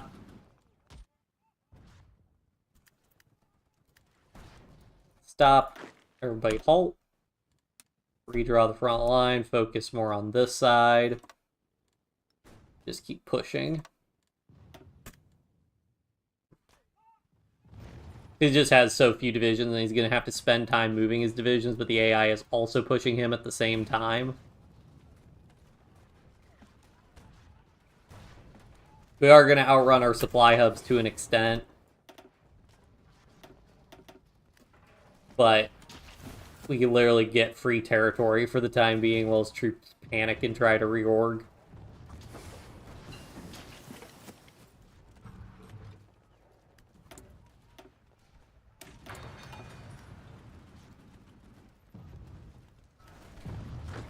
Try and encircle that guy. See if we can get Prague. Yes.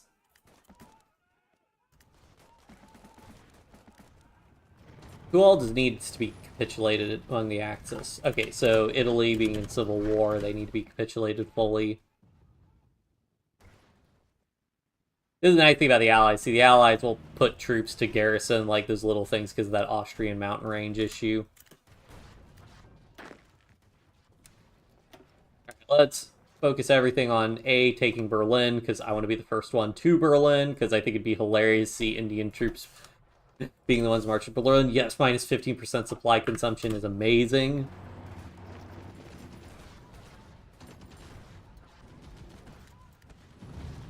And also we can split them in half.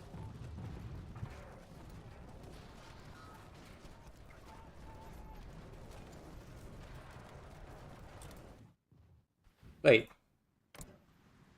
Yeah, America's a war with Germany. Why was America at the Alta conference? I was saying America doesn't care so much about Europe because it's not in Europe.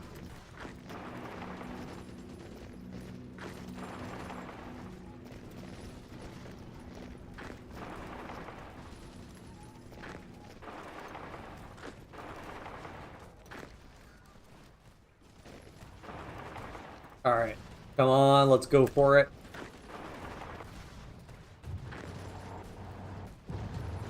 All of Berlin, come on.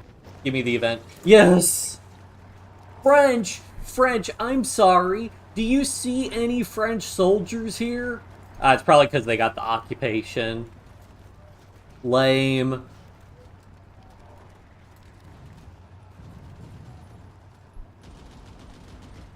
French tricolor. They should have gotten credit for that. Oh well. Now we know in the future that it's whoever's actually occupying it is the one that gets credit in the event log. Liberation of Warsaw. Is this the beginning of the end?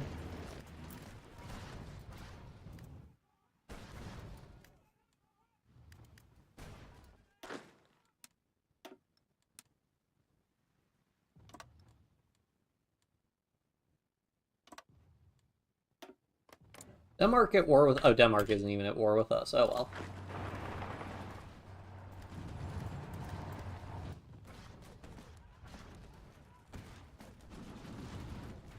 How close is Germany to capitulating? It's getting there. Take Hamburg, Kiel, and then the big thing will be probably getting Vienna. Vienna's worth a lot of victory points.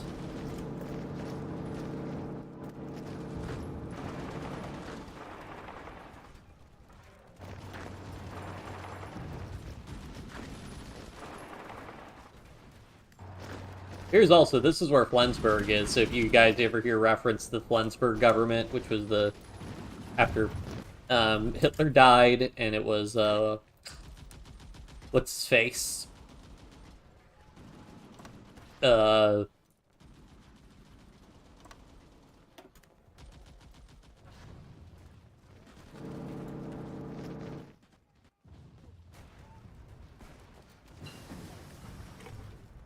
Dönitz. That's where his government was. Hence the name the Flensburg government.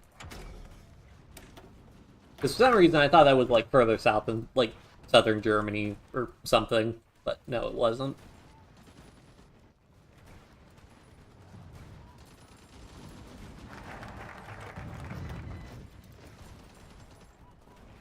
Where is... Oh, we really need to research mountain infantry, yeah. Keep forgetting to do that.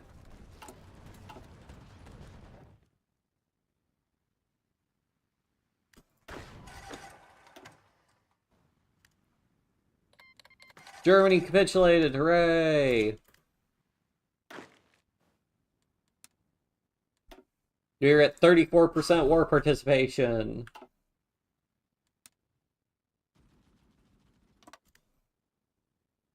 Well, I don't want exactly that. Also, is the Polish government exile still kicking? Oh yeah, they are. Actually, you guys could probably just spread out all along there and just get set up and then just go.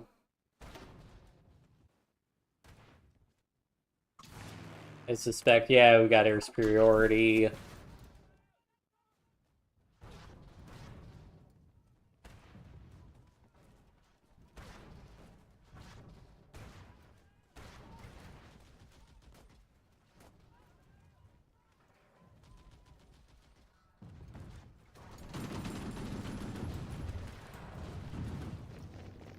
Hooray! We did it!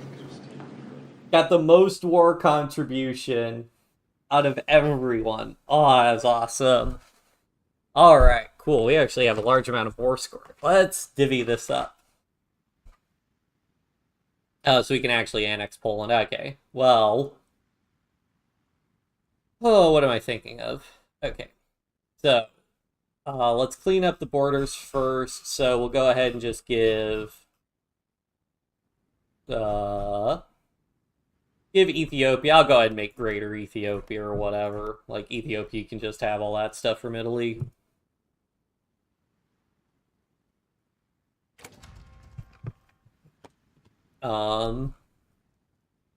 Give. Interesting that they still. I guess they got transferred occupation or control or whatever. We'll give them Sardinia. And we'll give them all that territory back. Forget. Or claims the Republic of Austria cores. Okay, so. Okay. Submit commands. Let's do Yugoslavia. The Yugoslavia has cores on that. Yugoslavia has cores on that, and cores on that, and cores on that. Don't have cores on Albania. We'll go ahead and submit demands for that. And then Soviet Union. Give the Soviet Union. Because I can't actually give the Soviet Union puppets, so I just have to give them territory. Well, I don't know. We'll see. It's weird that I can't give... Is Poland not an option in this peace deal? It's probably because the Soviet Union got, like, Warsaw that removes Poland from the peace deal, so now they can just be annexed normally.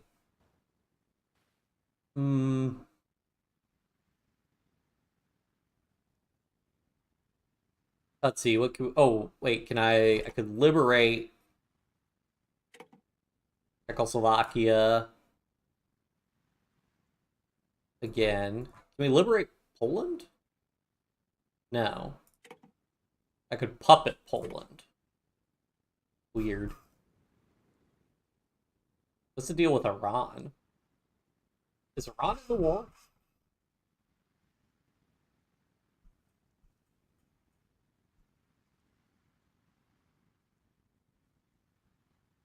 It's bizarre to me. We'll probably just have to fix that with state transfer. Oh, wait, what happened to... Oh, that's because I'm on Liberate or whatever. Ah, I see, I see.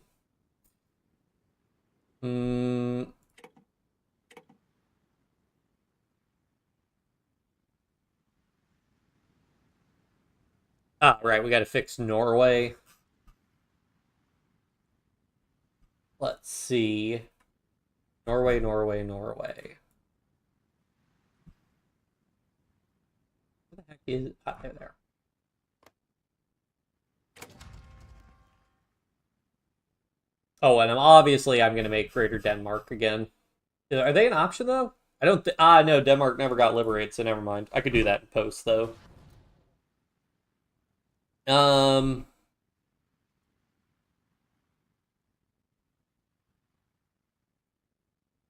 Yeah, we could just satellite. So the Soviet Union, the Soviet Union rolled in, so let's give them.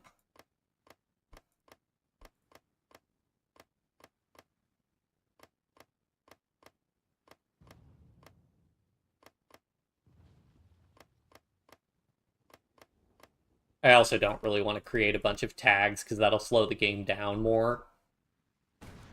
So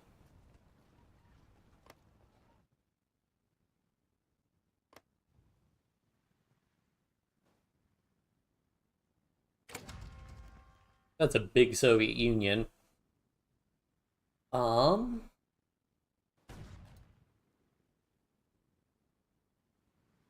there, I think I'll just satellite puppet things. So let's see, I can puppet or satellite. I create supervised states, so it might be worth it to just liberate them. So we could just liberate Czechoslovakia and Austria.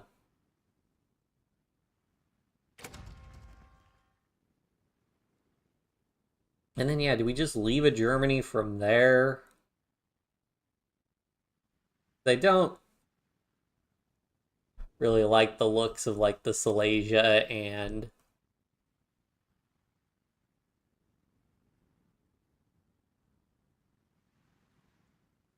the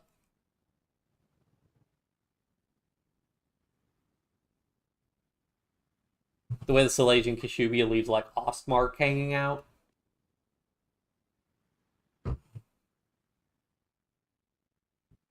Do I just want German or the Soviet Union to annex that? I guess we could do that.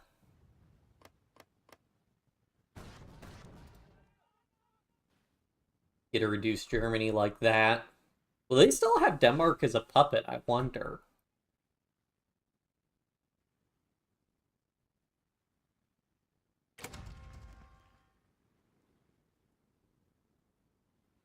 And yeah, from there, I guess I will satellite Albania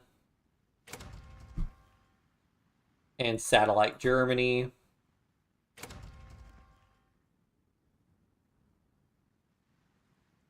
Iran, the Soviet Union, is the one who took over Iran. So do I want to just give them Iran?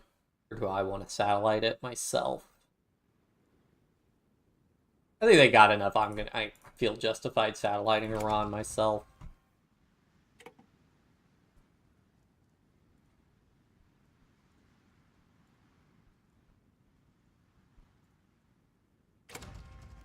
Alright, that's everything.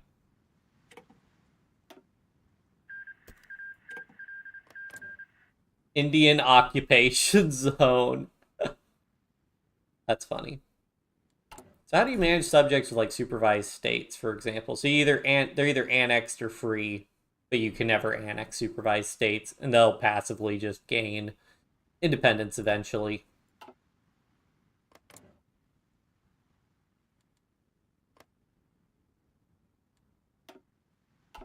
Is Denmark free? It's fascist. What the heck, Denmark? Well, whatever. I will create Greater Denmark, though.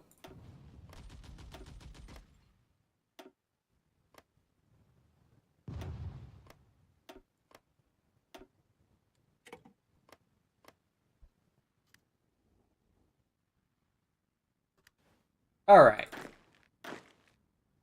Alright, now we just pull all our divisions back to help out against the war with Japan.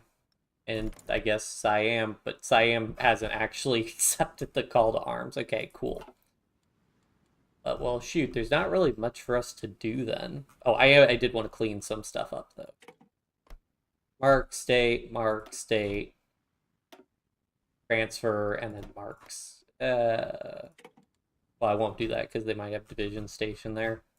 Is Ethiopia at war with the co-prosperity sphere? Nope.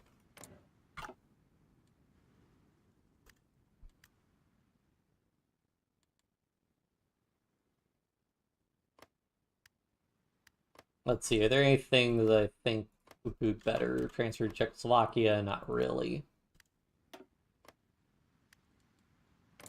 The Soviet Union's actually at peace because they're not at war with a new Germany. Germany no longer possesses the threat. It says the Soviet Union threatens to upset the world order. Let's launch these plans. European trade cooperation, consumer goods factories factor. Comes free. Federal Republic of Germany. Wait, so did I just get that? Oh, ho, ho. That's pretty good.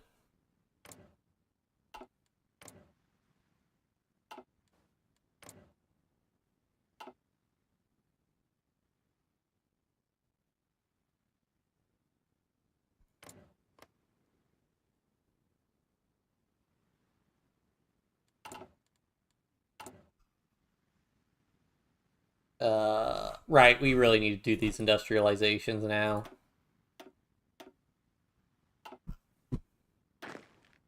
Okay, yeah, let's just get all our troops back, just have them, just assign to garrisons, and then we could join the war against Japan at our leisure.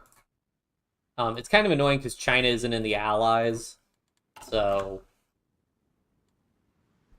I'm not super stoked about that.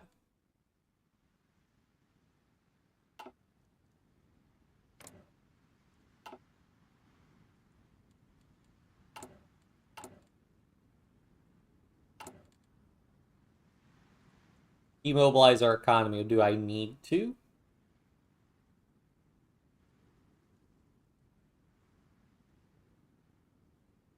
If they want to demobilize our economy, we can also just be like, hey guys, we're at war with Japan now. We need to keep our economy mobilized.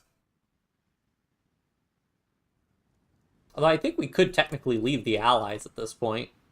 Diplomacy?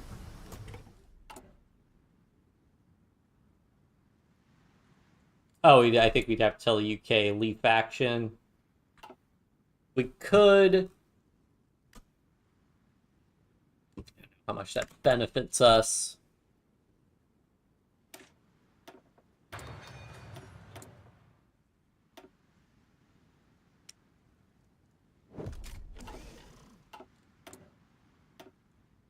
Whoops.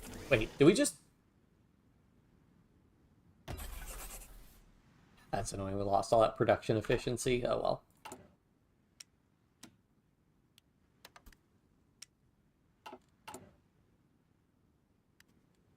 Did anybody else gain that European Trade Commission spirit? France still has disjointed government, I swear.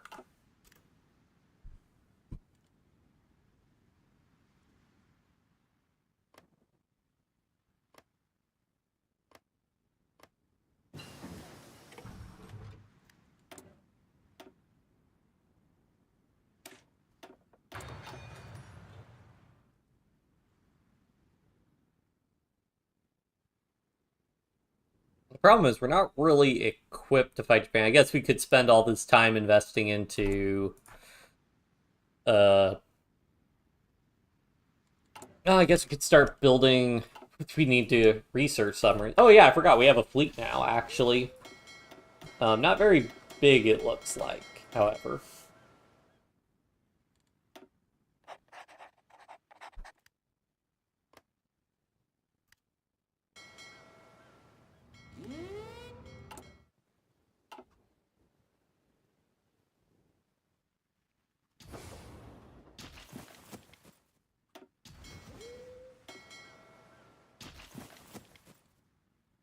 But we could have that train, and then we could get a lot of naval XP, though, which would be nice.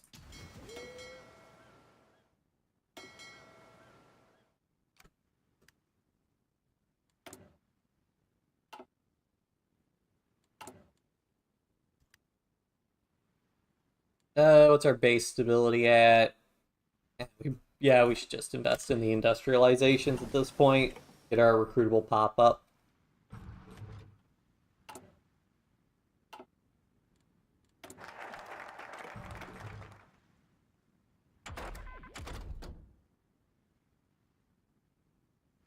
Actually research submarines. We could probably give Japan a bad time if we invested really heavily into submarines.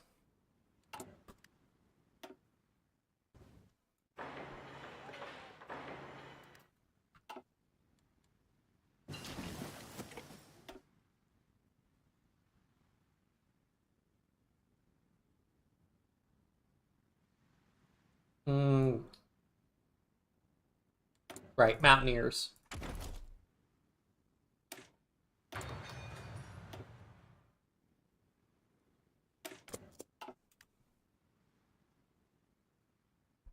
Yeah, I mean, I guess we really want to just invest in getting Marines and stuff, and then we'll actually contribute. Or we could just be on standby for if the Soviet Union declares war on us, which could also happen. Or the UK could declare war on the Soviet Union.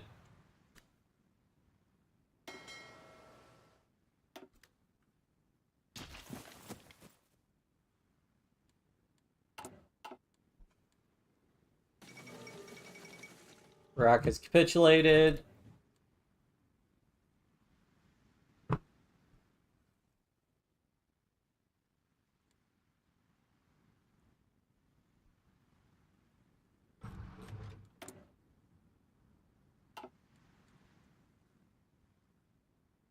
I wonder if China will take the white peace deal with Japan. Or maybe they fixed it to where once Japan's at war with the Allies, China won't just accept a white peace.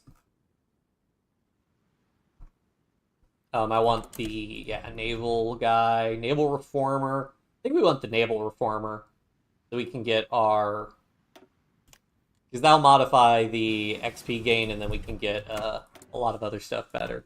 Yeah, so now we can invest in Mountaineers. Wait, that uses a 3... Whoa, I think that's a glitch that it uses the 300% modifier for that, so let's not do that. Because it wasn't actually reducing the cost of that at all. But yeah, I mean, also, Japan will probably just fall, because this just frees up so much manpower when we're seeing the mass exodus of troops from Europe coming in and helping out.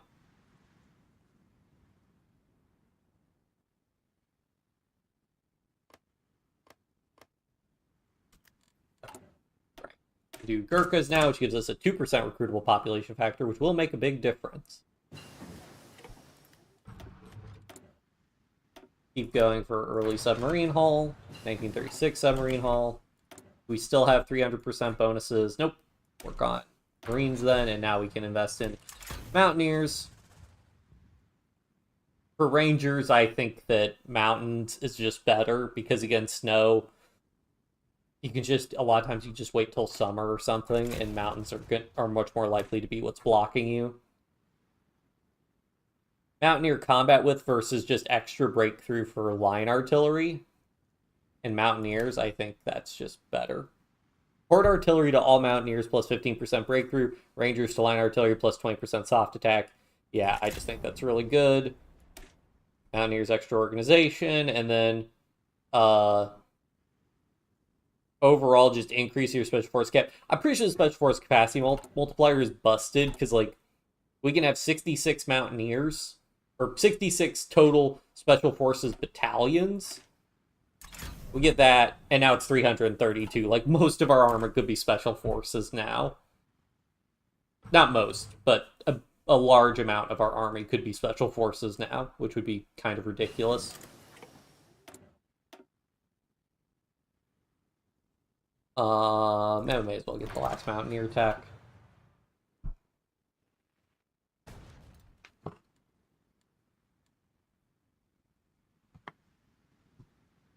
But yeah, so we did manage to end the war in Europe, though, in 1943 at least. So, you know, about a full 2 years or so before it ended historically. And I anticipate the war with Japan will end sometime in 1944. Oh, I actually need to research torpedoes for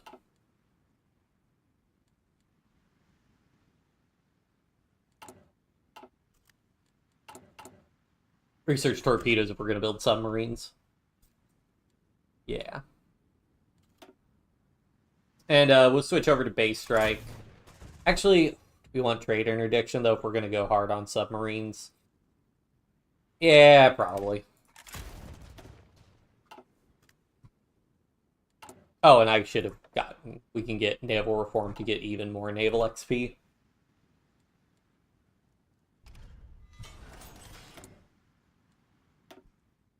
Let's build more civilian factories for the time being, because we do have not a great number of civilian factories. Well, we'll queue those up, I should say, but let's build more naval dockyards in the short term so we can actually do something in the war. I think we'd rather have mass production of tanks than better quality better quality tanks.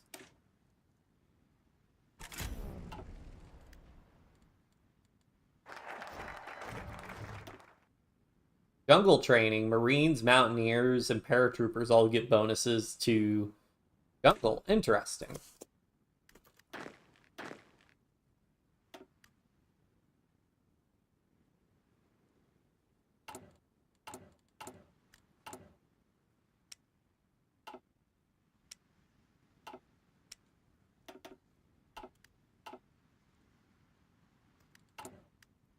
I need 35 to get the naval reform, which will pay for itself pretty quickly.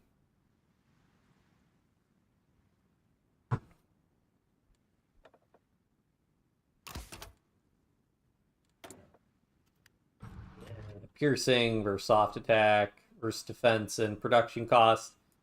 Sure.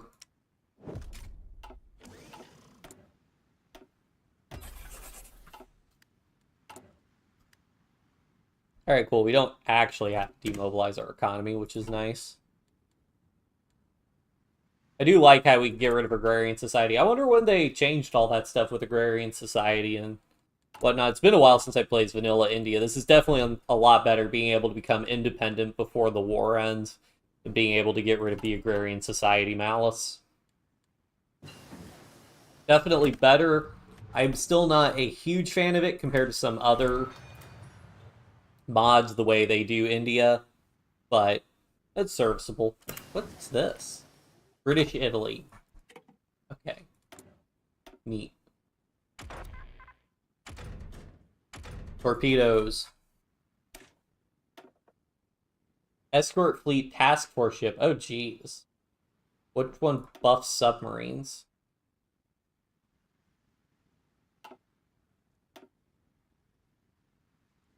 Carrier ship, cruiser ship, destroyer screens, and carriers, all cruiser ships.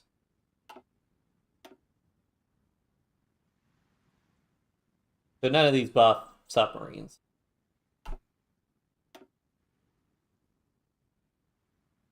I think we're probably... I mean, we're only going to build screens. We're not going to be able to build capital ships, so I think we'll just focus on that.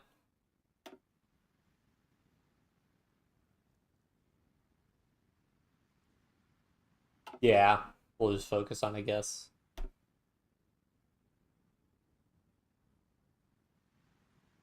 Yeah, we'll focus on Mazagan Dock then.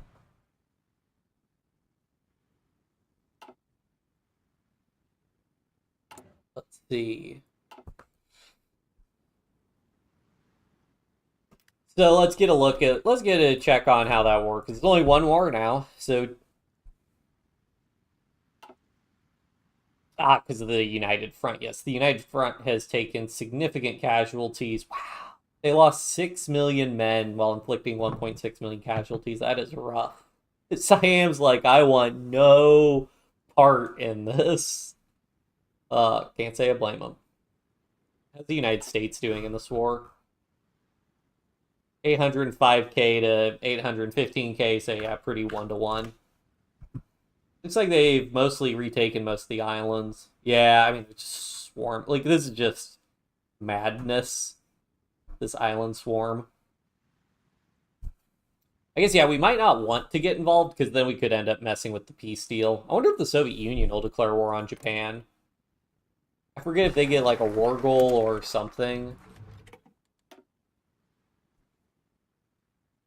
Because, like, that was historically the deal, is that, you know, the Soviet Union was going to declare war on Japan once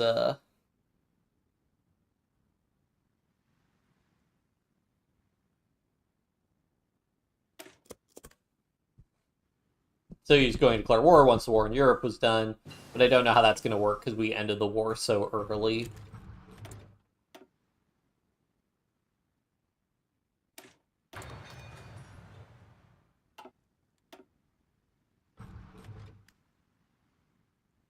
Because for Pioneers, normally I would go for the jungle bonus for Pioneers, but because we're going to be doing Amphibious, we probably want Pioneers to have the Amphibious bonus. But we can hold off on that for the time being. Oh, they got a naval invasion. Oh, this might be the end. Communists and government.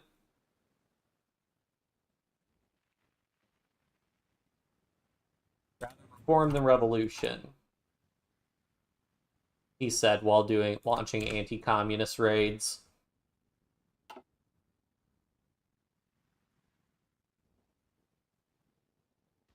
You guys kind of need to take a port. Surprised that's France, though. Doing the naval invasions. Right. Torpedoes, damage control is also pretty good. And we can just search normally.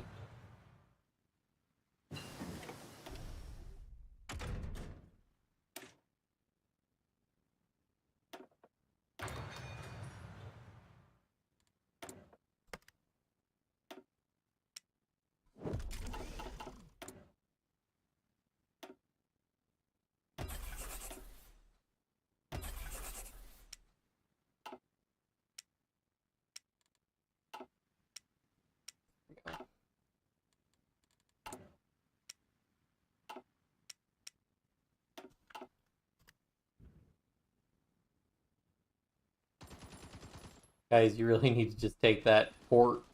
Take the port, you can end the war.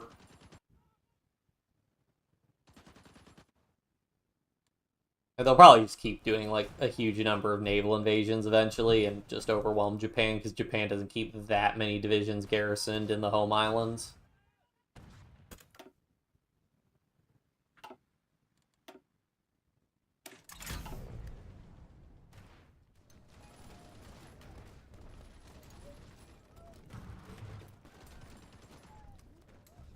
Oh, they got a dockyard. Yep, that should be game over, assuming they can put divisions in quickly enough.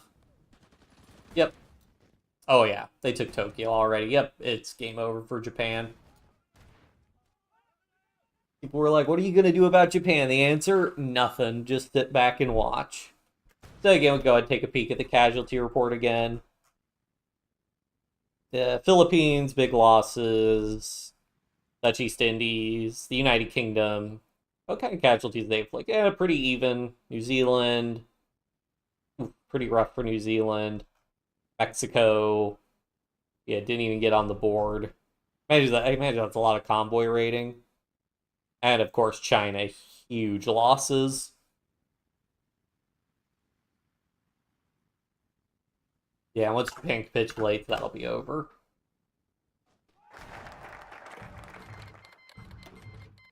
Liberia join the islands. I do wonder what causes Liberia to join. Like, is that because I don't know if that's like, is that a decision that a country's taking, or are they just getting invited over and over again and eventually they accept? I guess we'll find out when we do our A to Z on Liberia. Well, although we'll probably, I think it's a default focus tree one though, so we'll probably just flip and join in elsewhere. Where's their new capital? Does Japan have a new capital? Osaka becomes their new capital. Interesting.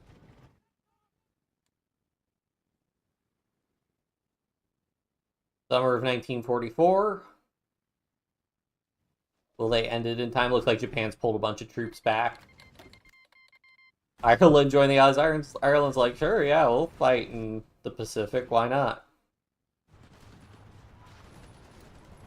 Okay, if they can get Osaka encircled, they can actually start making some progress. They really need to take this province, though? Oh, I guess not.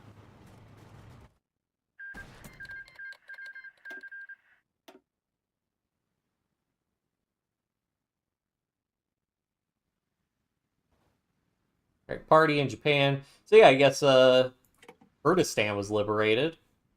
Oh God, why? Why would you do that? Jeez, okay.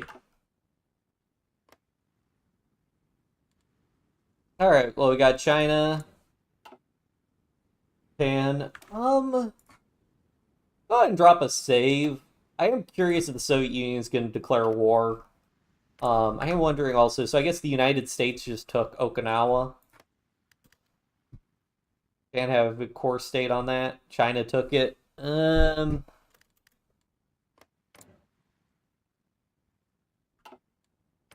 love how he has war goals on so many people. All right. The Treaty of Brussels, with the immediate global threat dealt with, tenuous agreements between the Soviet Union and Western allies begun to deteriorate during irrevocable breakdown in communications, posing ambitions to Europe.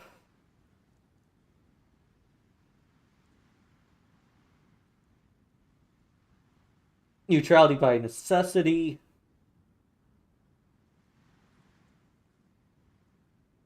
Sure, I'll sign.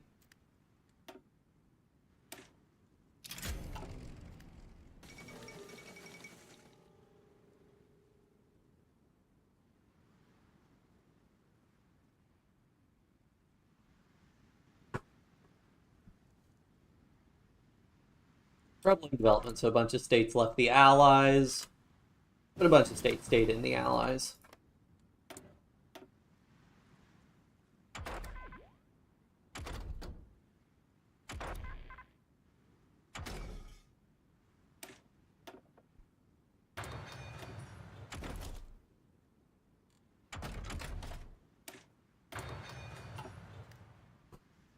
Oh, they were formed into the Horn of Africa. Did they get cores then on?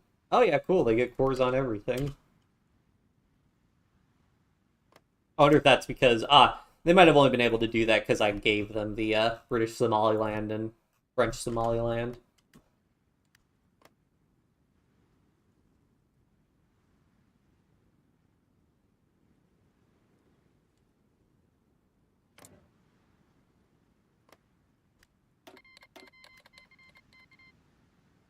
So, I mean, the only big thing I know that'll happen is China should dissolve the United Front soon.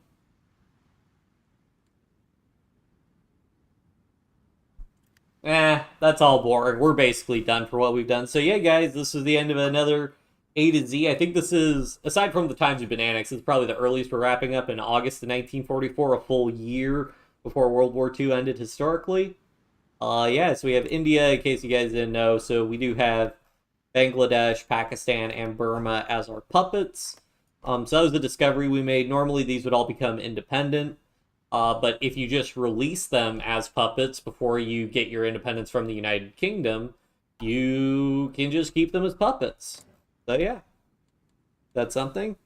Yeah. Might stream something else, I don't know, but I will see everybody next time. Thanks everybody for tuning in. If you like this live stream, be sure to like it, subscribe to the channel if you haven't already. If you want to see more content, I mostly stream Hearts of Iron 4, Crusader Kings 3, Age of Empires 2, and then I've streamed a couple other games, Skyrim, and then I've got some other games I'm really interested in streaming. If you want to join the Discord, you can join the Discord that is in the video description. Yeah. Anyways, that's about it. See you guys.